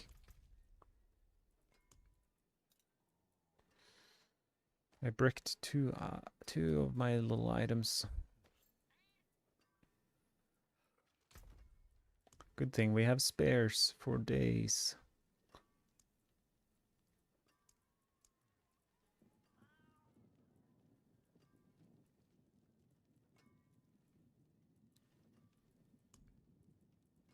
I don't know if I have any GA Life two-hander. I do have GA Life two-hander. Very good. Shadow Clone maybe once. 32, that seems like a little low.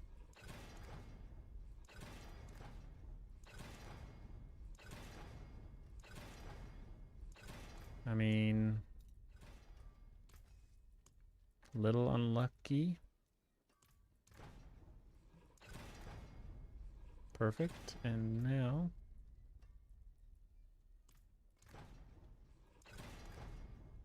should be doable. Please. Last roll. No. Use it well. Sad.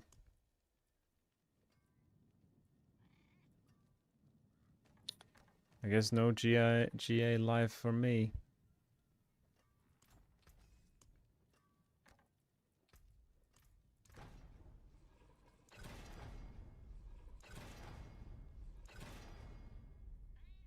No, I don't think you can get temper scrolls from vendor. I just did some hordes throughout my testing, and the hordes give quite a few of them. You can get up to 6 scrolls each horde, which is nice.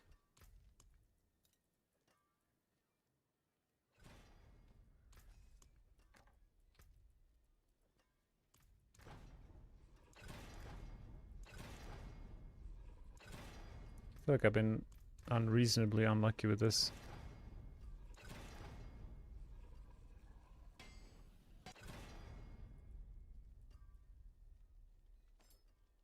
Oh yeah, I'm excited to find an Asheras.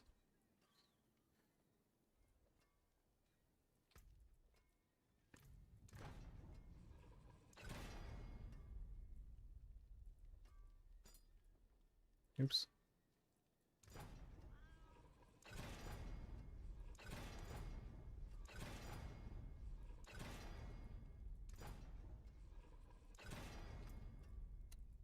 I mean, definitely unlucky.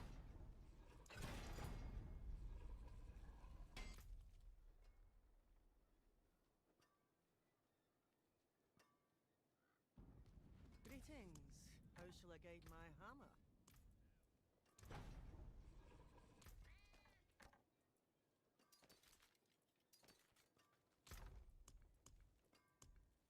We will go for the third two-hander.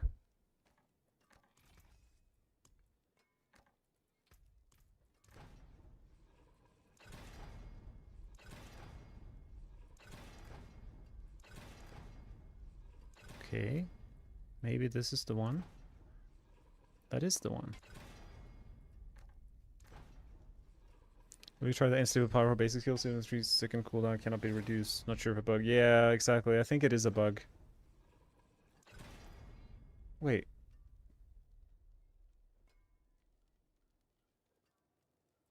What the heck? I just accidentally tempered it, but I got the thing again, even though it was a downgrade.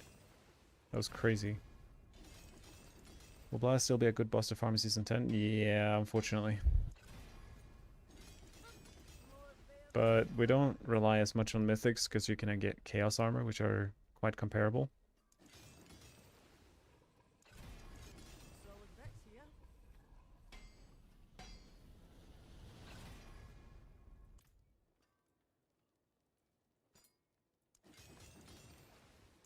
There's a good one.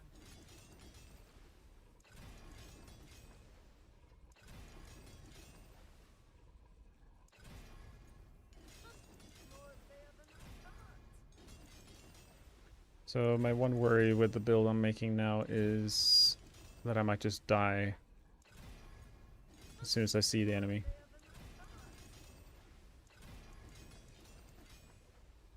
I actually got the same 3 Masterworks 3 times in a row. Very interesting. Good enough for me. We need Asheras.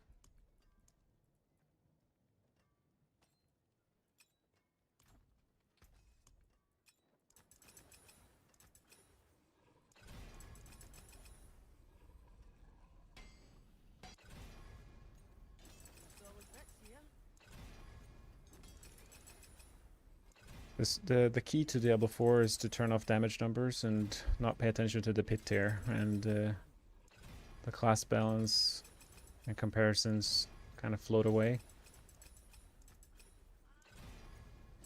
Makes the game, I think, more enjoyable. Solid bits here. At least it seems that way. Maybe 2 core skills, easy peasy. Alright, we only have Asheras and a ring left. Then we can play cold TB. Maybe I have a ring with Shadow Clone.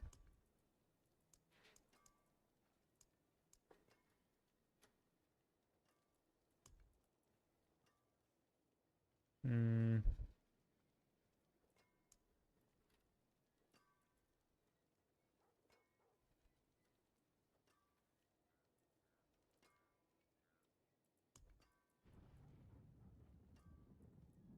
Apparently I don't. Which is quite surprising.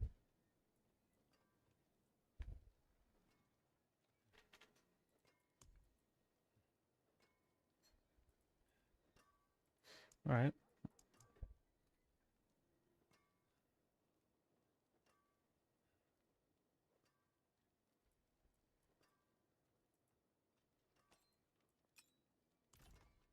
I forge more than horseshoes and nails. What do you need? Step in the right direction. Yeah. I mean, season 10 is going to be very different, but it's only it's only a seasonal, well, most of it seasonal in terms of the changes. The chaos armors and stuff will obviously disappear. So I will enjoy them while I can.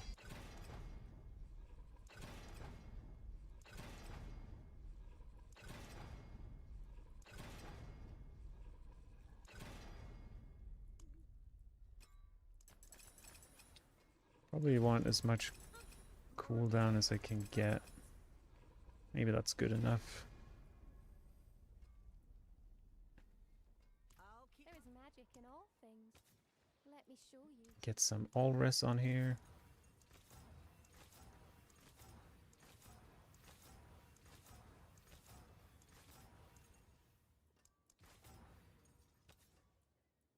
Nice. Overpower damage. Can become some dexterity. I think that's it.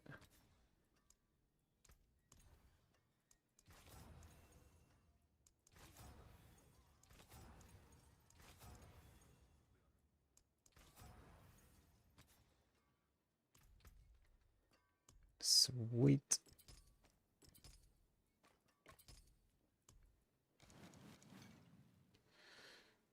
Okay, I guess I should slap on this bad boy.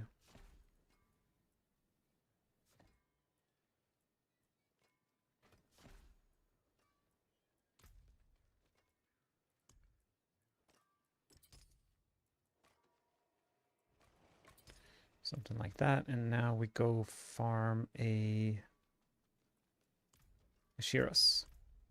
How do we best do that?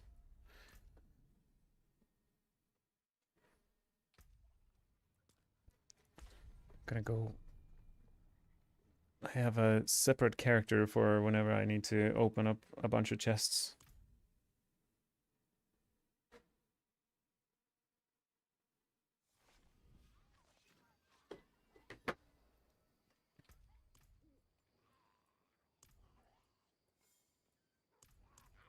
So I guess I only need the class uniques.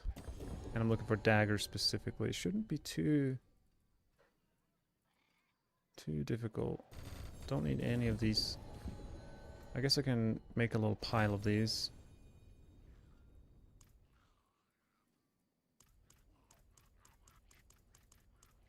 I'm gonna pick these up.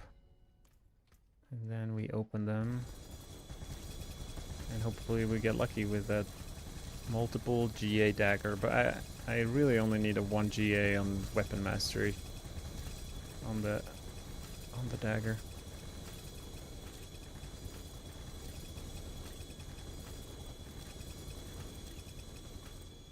Wow.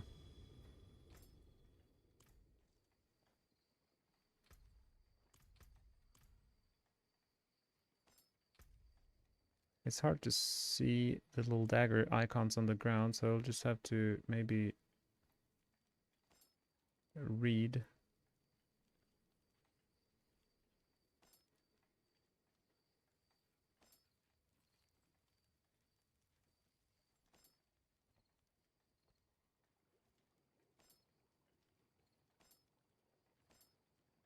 The sad thing is there's so many, there's like 3+ daggers for rogues.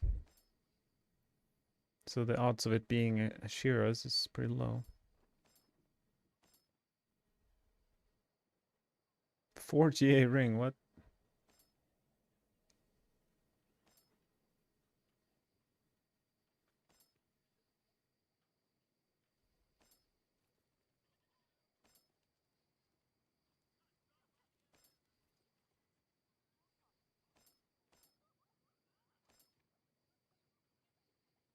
Couple 2 GA ones. Hopefully one of them is the right one.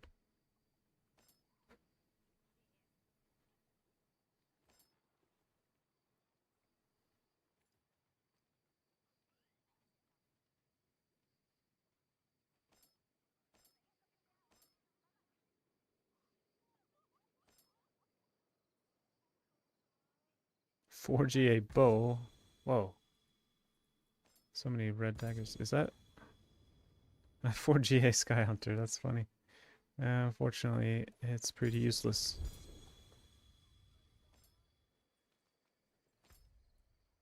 Alright, let's see what we have here. Weapon Mastery, that is usable. Another Weapon Mastery, even better. A third, what is going on? What? How are they all Weapon Mastery?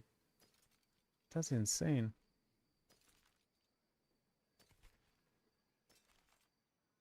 Oh, here's a... Oh, unlucky. My 2 GA Asheras were the wrong affixes.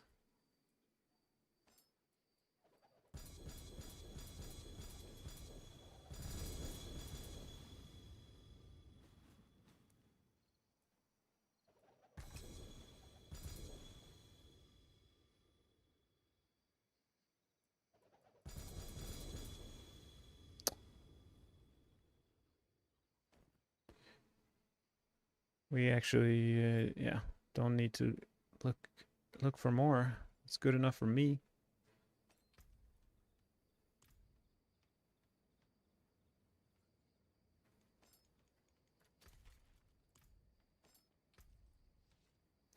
Sweet.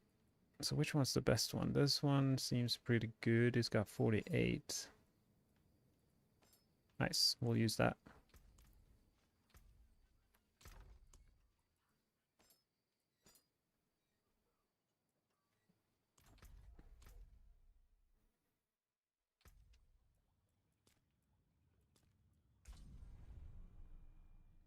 My character called Grenades is now a Twisting Blades enjoyer.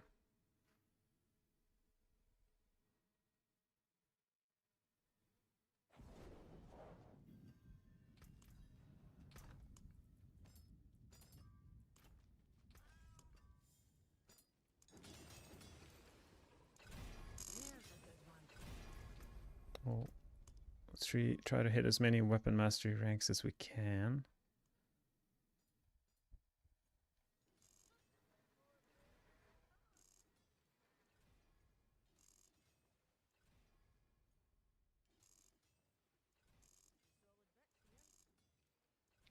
I always enjoy the PTR build when, like the last two I've done, the grenade ones, I have no idea how it's going to perform. Similar to this one, I don't think I've played combo points Twisting Blades since season 1.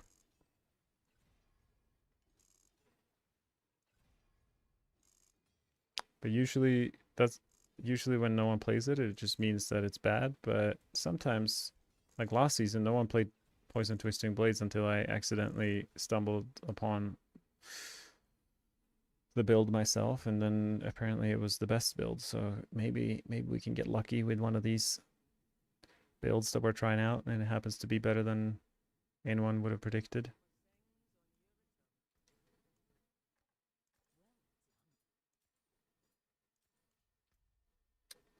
It has quite a few benefits from the Chaos Armor.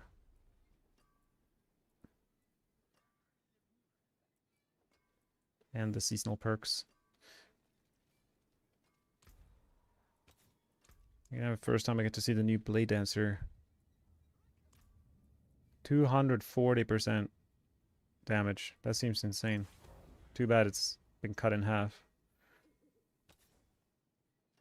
in the patch notes, but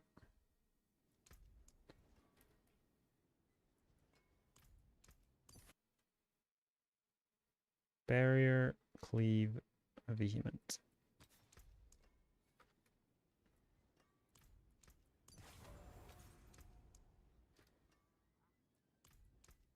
Masterful work.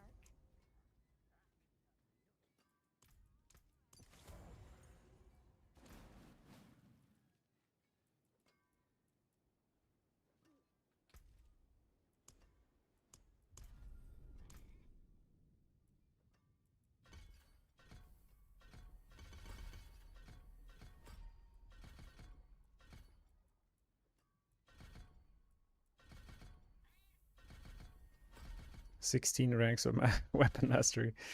That's kind of funny.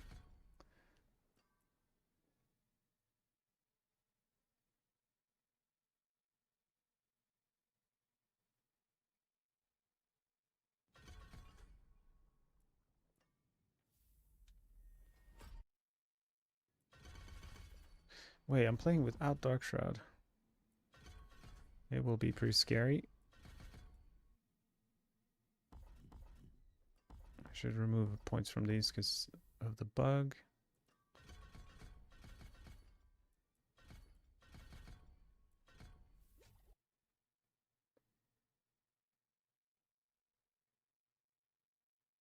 I guess poison trap. I would benefit from poison trap, I suppose.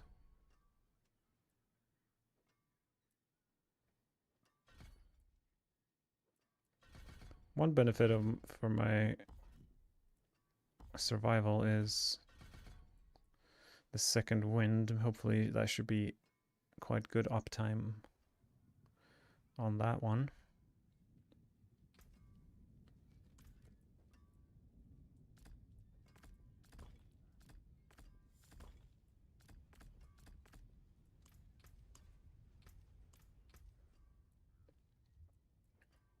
And for rune words, cry and oh yeah.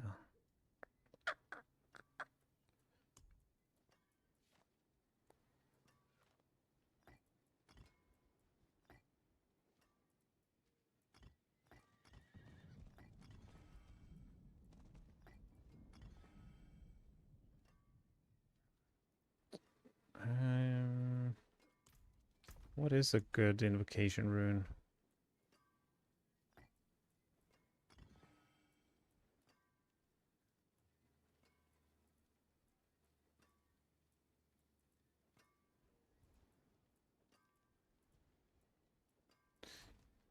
Alright. We'll stand still for 3 seconds. That's fine. Is that it? We have the aspects. We don't have our Paragon, I guess.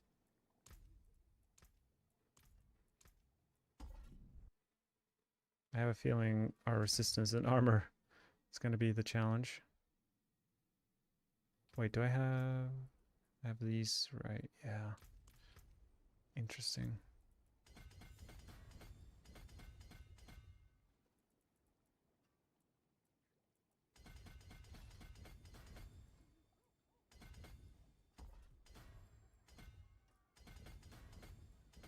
This build runs Eldritch Bounty, which might be a very... It might come in clutch to save my resistances, because that board is just so good.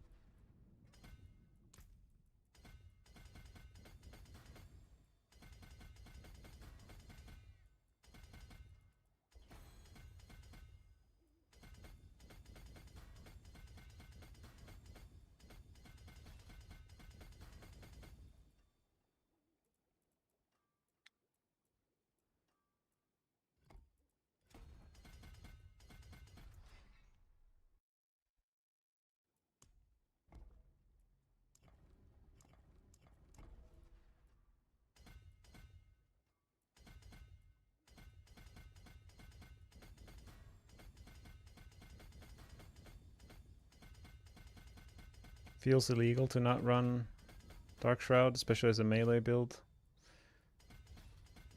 We'll see how much the game will make me suffer for making that choice.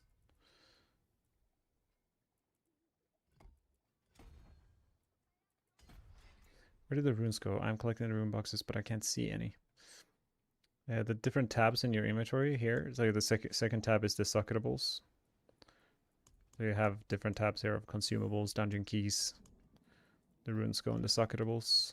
You can't carry all of them at once, but you can put some in your stash, I suppose. It's usually what I do in the PTR.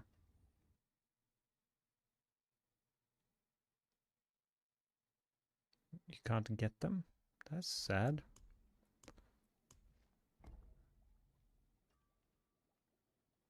Did you create a character that's beaten the Vessel of Hatred campaign? Because you need to choose the right option when you create the character.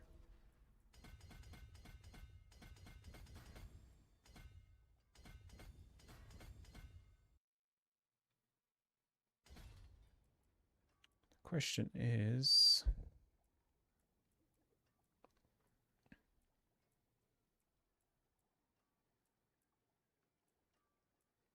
Don't really have many good options.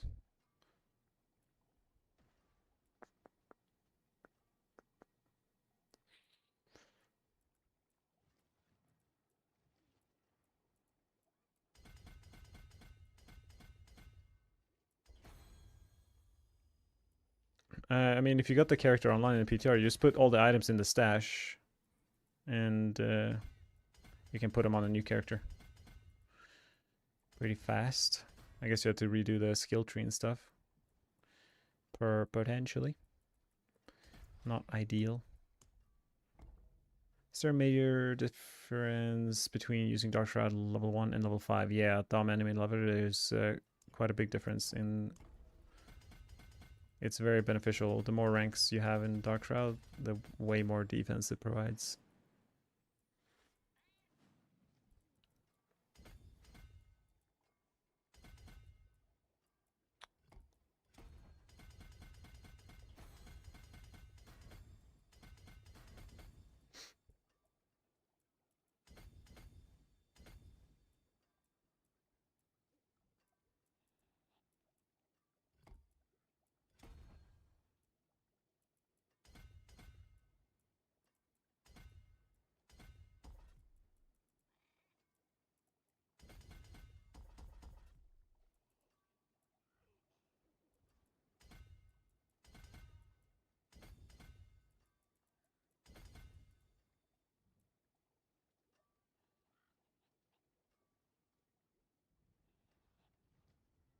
Something like that. Devious, Headhunter, Canny, Fluidity, and Control. So where are we at now with our stats?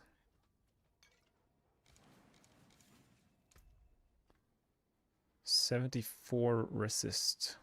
Could be worse. If this was GA all res, we would be very happy. We would get like 7 to 10 more. Yeah, if we got a GA all res on the ring, we'd be happy. All right. Time to go back to the dummy. Third build of the stream. Let's see.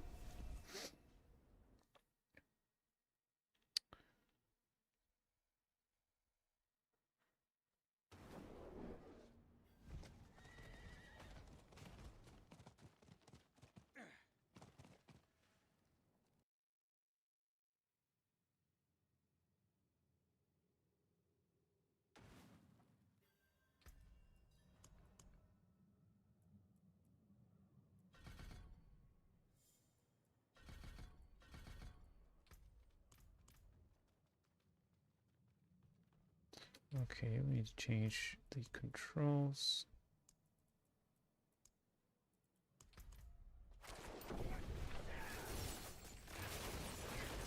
Oh yeah.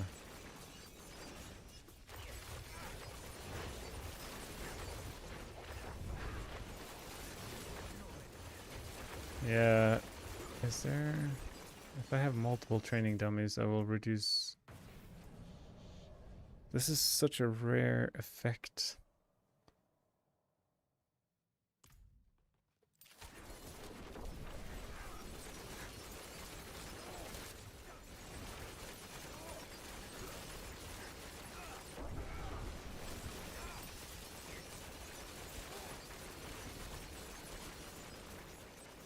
So a 10 billion crit. We definitely would benefit from more cold imbue charges. I think I'm going to redo my masterworking on that one item.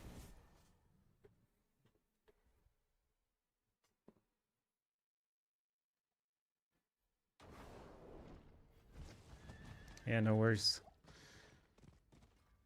They don't make the PTR very obvious sometimes.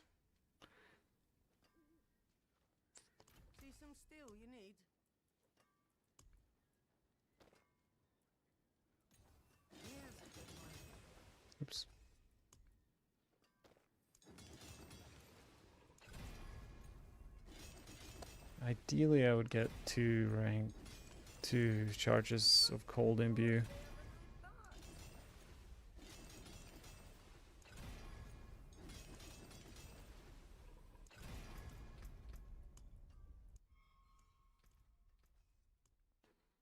But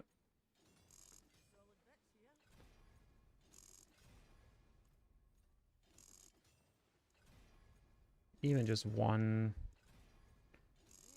will make a bit of difference. TB ranks is a close second. Nice. Okay. I'll go with that for now.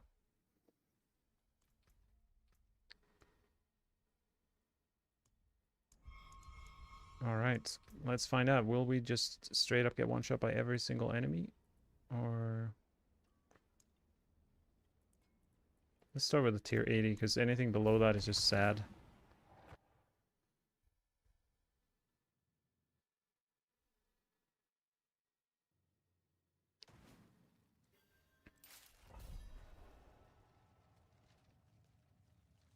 Where are the elites?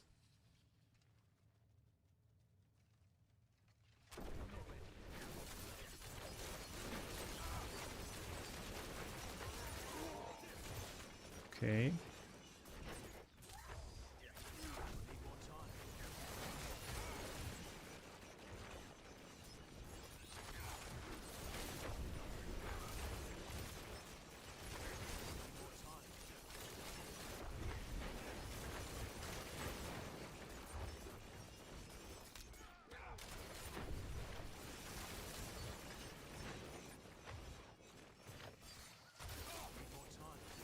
Cold TB is pretty cool as a concept.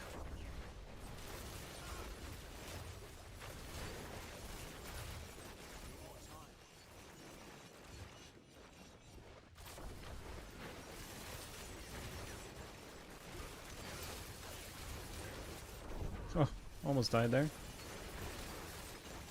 It's easy to maintain my charges when I have multiple enemies to hit because I'm resetting my cooldown so much, but on the boss that will be an issue.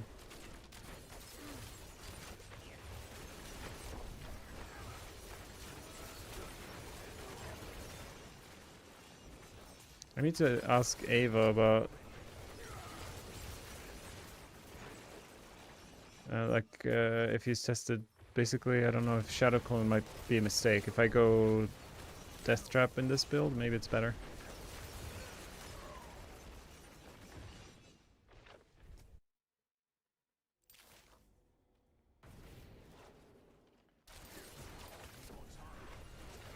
No, Dark Shadow is crazy? Yeah.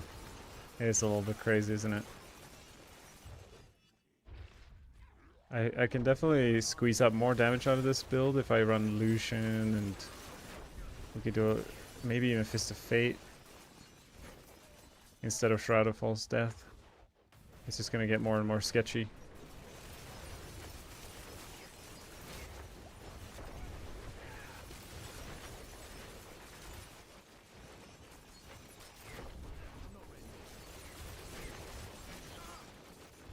Obviously we can put in mobility skills, but now we're just trying to see our damage.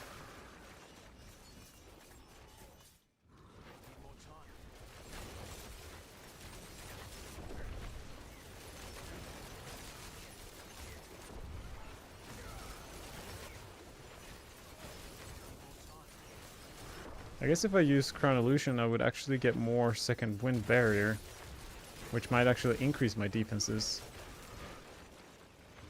Even though that item is usually considered very offensive.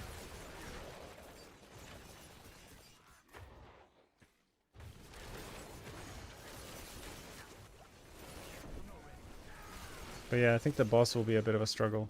We'll see.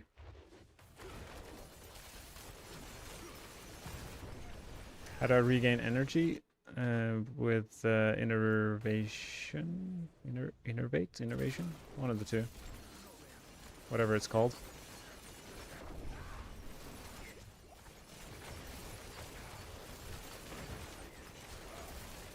So yeah, definitely not ideal cold imbue uptime here.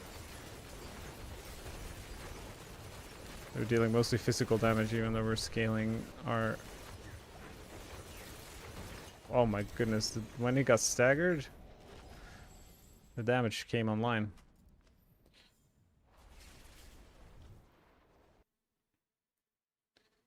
I don't see this doing 100, but 90 shouldn't be a problem, I think. Unless I die. But I didn't die there. Let's jump into a 90 and see what happens. Since it's common point build, isn't it better to use Orphan? Orphan only applies to marksman skills, and this is a Twisting Blade Cutthroat skill build, so fortunately you can't take advantage of the beautiful new crossbow. If I could, I definitely would use it.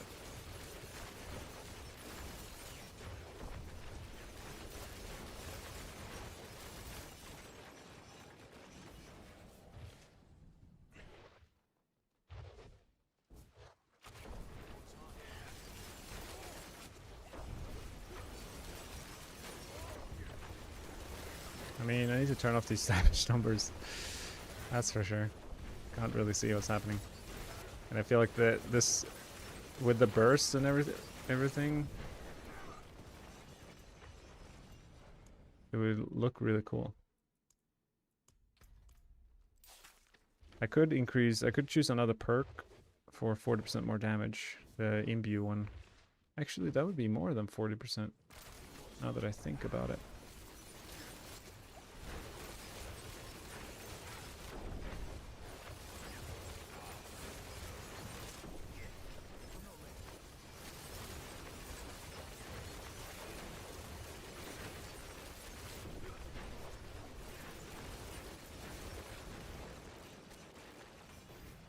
Hey Bibarug.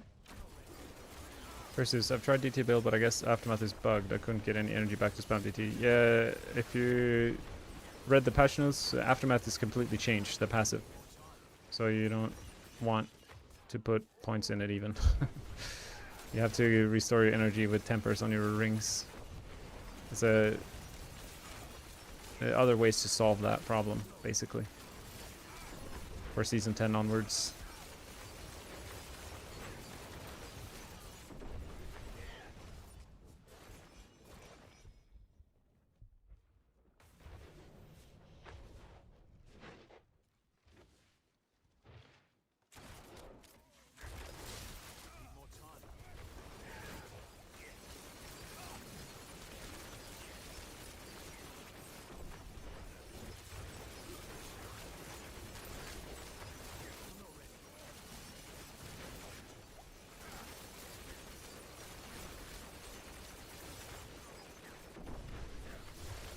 This makes me curious about Poison TB.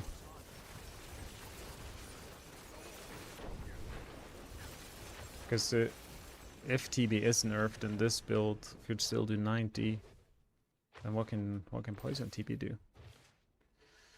Where can I see the Flurry build to try myself? I can link it to you right now. Let me link you my Flurry Season 10 build.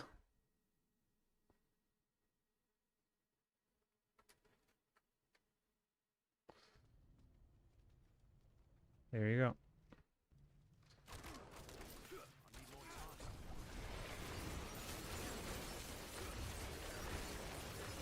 I'm not entirely sure if the planner is like 100% up to date to what I played, but it should be close to it.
There is a seasonal perk that makes every basic skill imbued and also adds 40% damage to any imbued skill, which is my Twisting Blade is cold imbued, so that would be a buff, but I'm worried that I wouldn't get enough cooldown reduction because I wouldn't have these bursts. But maybe I'll try it out. Basically trading cooldown reduction for more, like 50% more damage.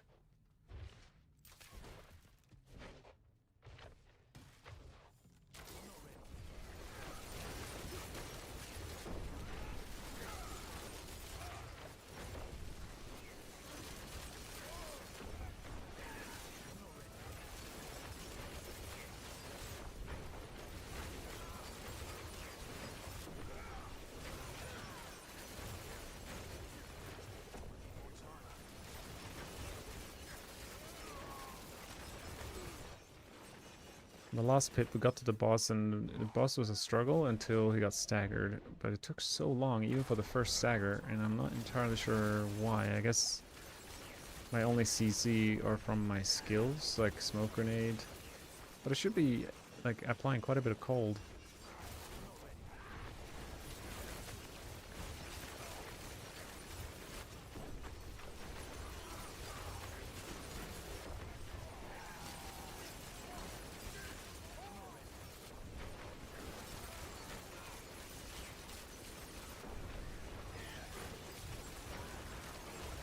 Oh, I just realized one downside. I didn't really think about the Season 9 buffs were so good for Poison TB because there was like the infinite scaling jewel. I just realized that was a big reason why TB was so good for pushing. And since we don't have that, I don't know what we even have to make up for the damage loss from not having that.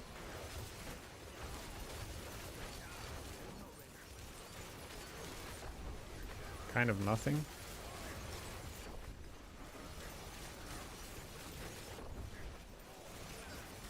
I guess we have some cooldown reduction, which is nice.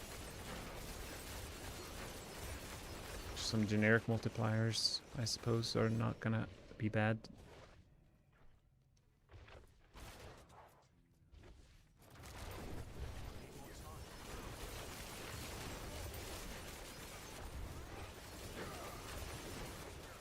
Infernal Hordes is going to be a big thing in Season 10. Will builds be better for farming there? Which builds will Death Trap? Anything that includes a Death Trap I think will be ideal for Infernal Hordes. Just because the pull has been buffed, so doubled, so you pull enemies from across the screen, and which is kind of all that Infernal Hordes is about. So definitely Death Trap. I'm not entirely sure what other builds. I played Flurry in there. It felt pretty good in Infernal Hordes. You swap to the Flurry that gives you mobility, and you kind of dash around and kill everything.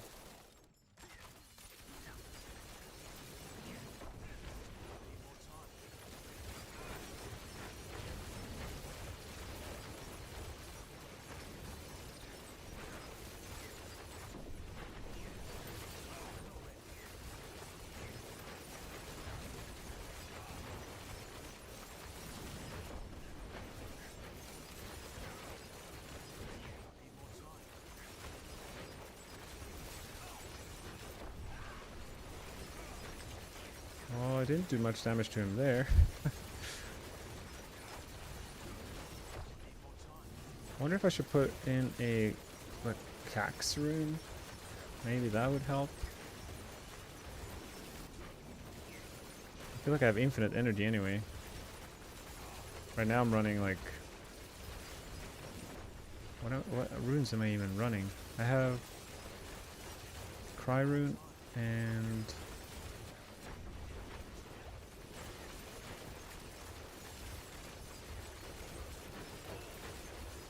I'm not even sure what the other rune is.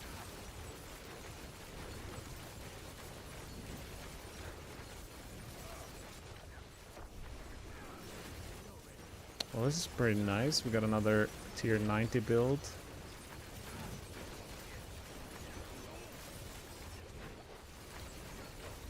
A lot of builds aren't necessarily designed for pushing.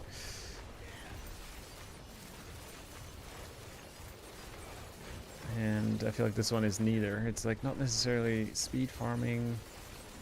And it's just kind of struggles on single target for pushing.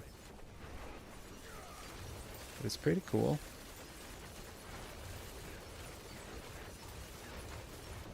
Might be able to squeeze out like double damage from some changes.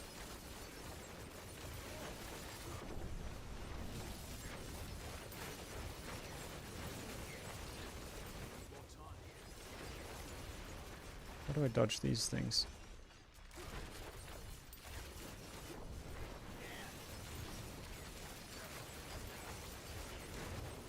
It's nice when these monsters spawn, give me way more cooldown reduction.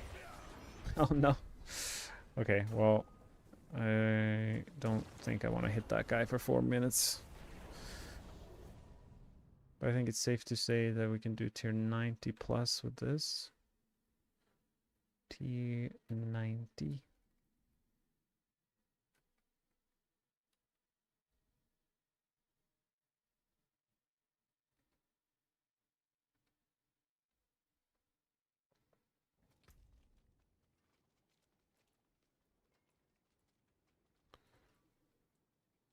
Fist of Fate could be helpful. Fist of Fate would also proc our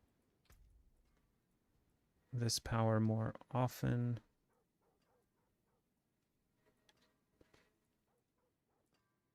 This one, imbued skills deal 40% increased damage. Let's try. Okay, just see what happens if we go for that.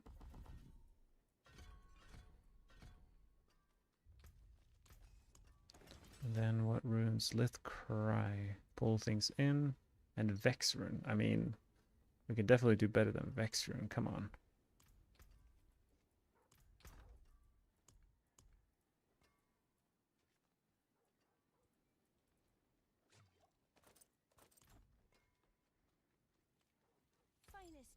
What do you think about Rapid Fire Orphan Maker? Is it worth trying? Yeah, Perseus, I definitely think so. It's the only... I just assumed everyone would be playing that, so I kind of left it to them. But chances are it's just bugged. Rapid Fire has been bugged for a few seasons with the Ring and Shadow Clone. Hasn't been working properly. So that's kind of what I'm expecting.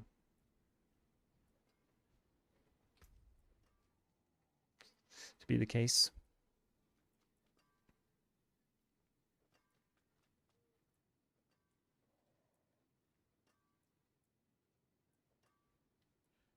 But yeah, it should on paper be good.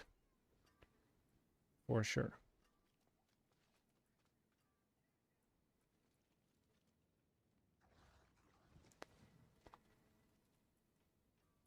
Okay, I should be dealing way more damage now. I'll just try another 90, see if we notice a difference. And then I'll go eat some food probably.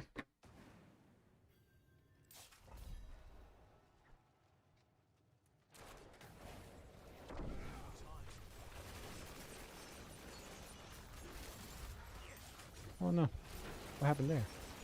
I'm not entirely sure. Oh yeah, I have way less cooldown reduction now. Okay, I was clicking the wrong button.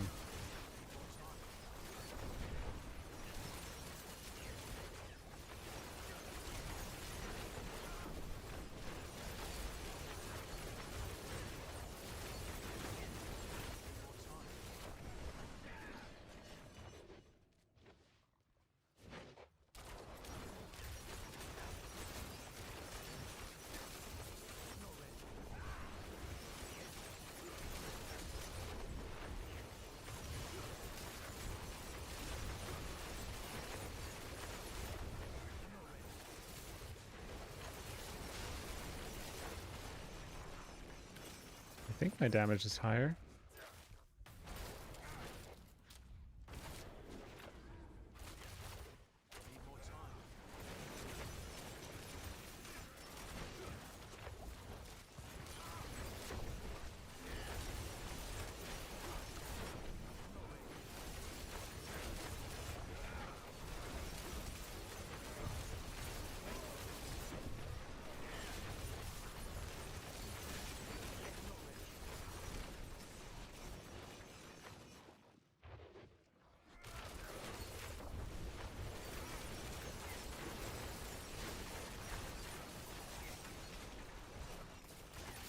I mean, rapid fire with Scoundrel's Kiss is pretty good AoE if you can pull things in with a death trap or cry rune or something. But yeah, I feel like my damage is definitely been upgraded here.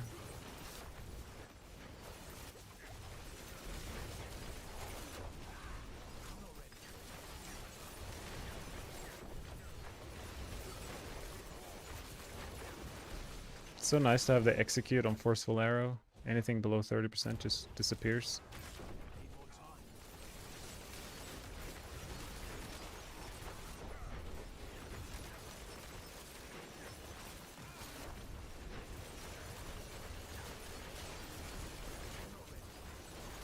Have you tested imbued basic skill perk yet? I think it'll be good.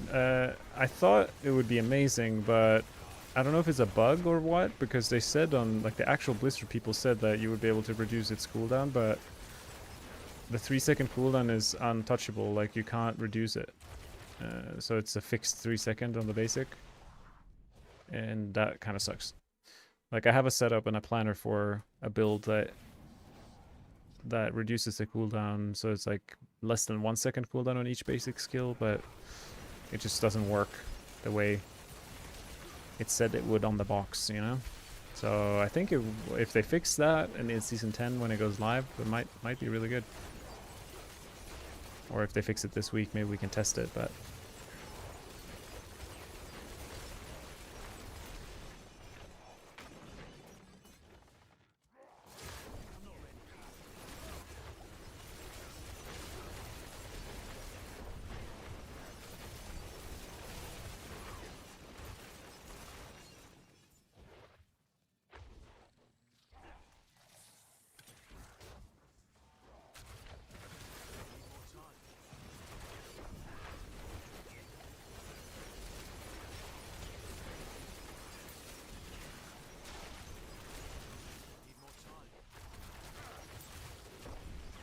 I guess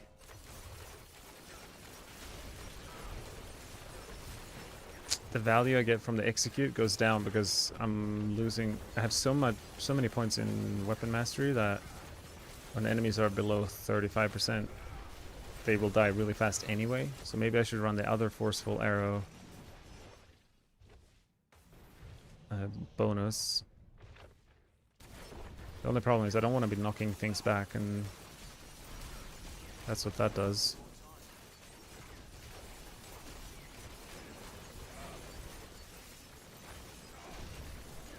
Can you still spam Death Trap? Yes, you sure can. It's a bit of a different setup to make that happen.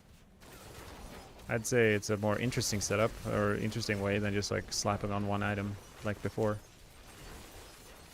But it is definitely possible. It's looking like another Death Trap season, Season 10. It's just too good to be able to spam dash and pull everything in and one-shot tier 4 content. It's like the ultimate all-in-one build. You play anything else and you realize how good Death Trap is.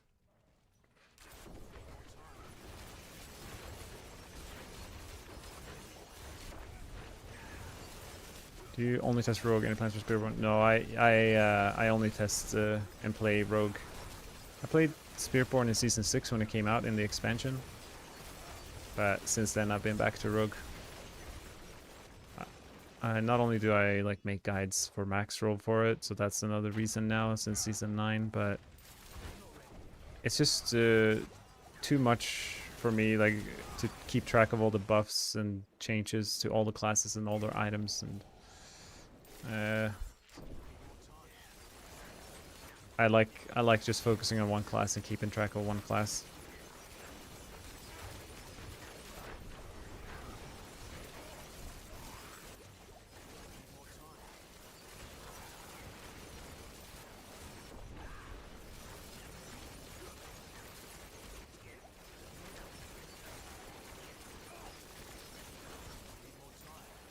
I mean, this is a tier 90, and if we don't die here like we did on the last run, we could probably squeeze out a 95 with this build.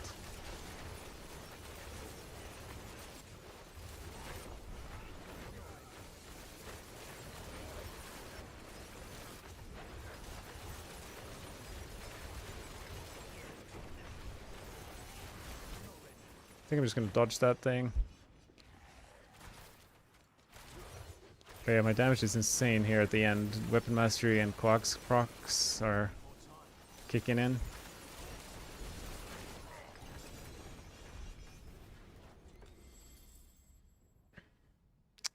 That was pretty good.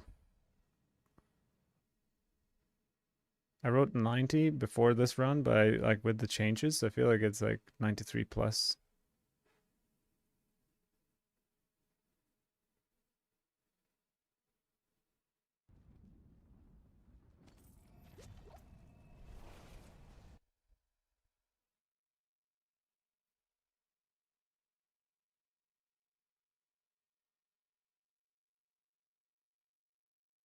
Probably plays it above pen shot. Pen shot I just struggle so much with staying alive. I don't know how to solve that. I'll go back to pen shot eventually this week. That was good. That was a productive little session. We tested grenades, ended up around 85 or so, give or take. Chaotic bursts, slightly better, and honestly more fun, I'd say. The chaotic burst build. Or I'm not sure. They were pretty similar.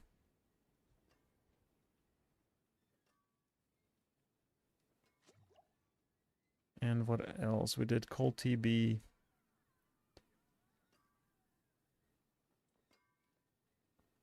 It's so crazy how close all the builds are. Props to Blizzard, I guess. Will Heartseeker be any good this season? I think it'll be okay. I haven't heard anyone play it yet. But it should be around tier 100, I think. That's my prediction.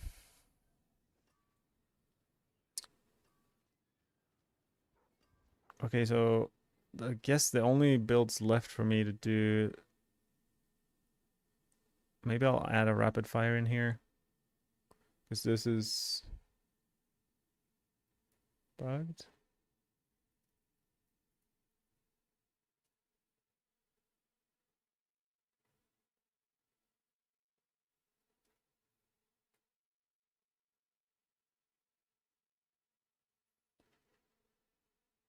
Rapid fire and poison TB. Maybe that's tomorrow's project.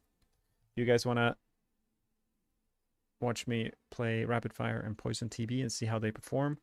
Poison TB being the strongest rogue build of the last season. And then tune in tomorrow. I'll prepare some gear for it off stream, so once I go live I'll be close to get ready with that. I don't know if I'll get to playing any death trap. Might min-max some other builds, or maybe we'll come up with some new ones. These are all the planners I put together before the PTR came live, but maybe we could come up with something new now that we've tested everything. Like the Orphan Maker is interesting, but I haven't really seen... Like, it seems underwhelming. I truly hope the Blizzard gets on top of Rain of Arrows and patches that like now, this week. It would be huge. The first build I tried to play was the Rain of Arrows, and it just unfortunately is bugged. That's the one I'm keep your eyes out peeled for. Rain of Arrows. It might be the strongest rogue build. We just don't know yet. All right, take care, everyone. Sending my love your way. Peace.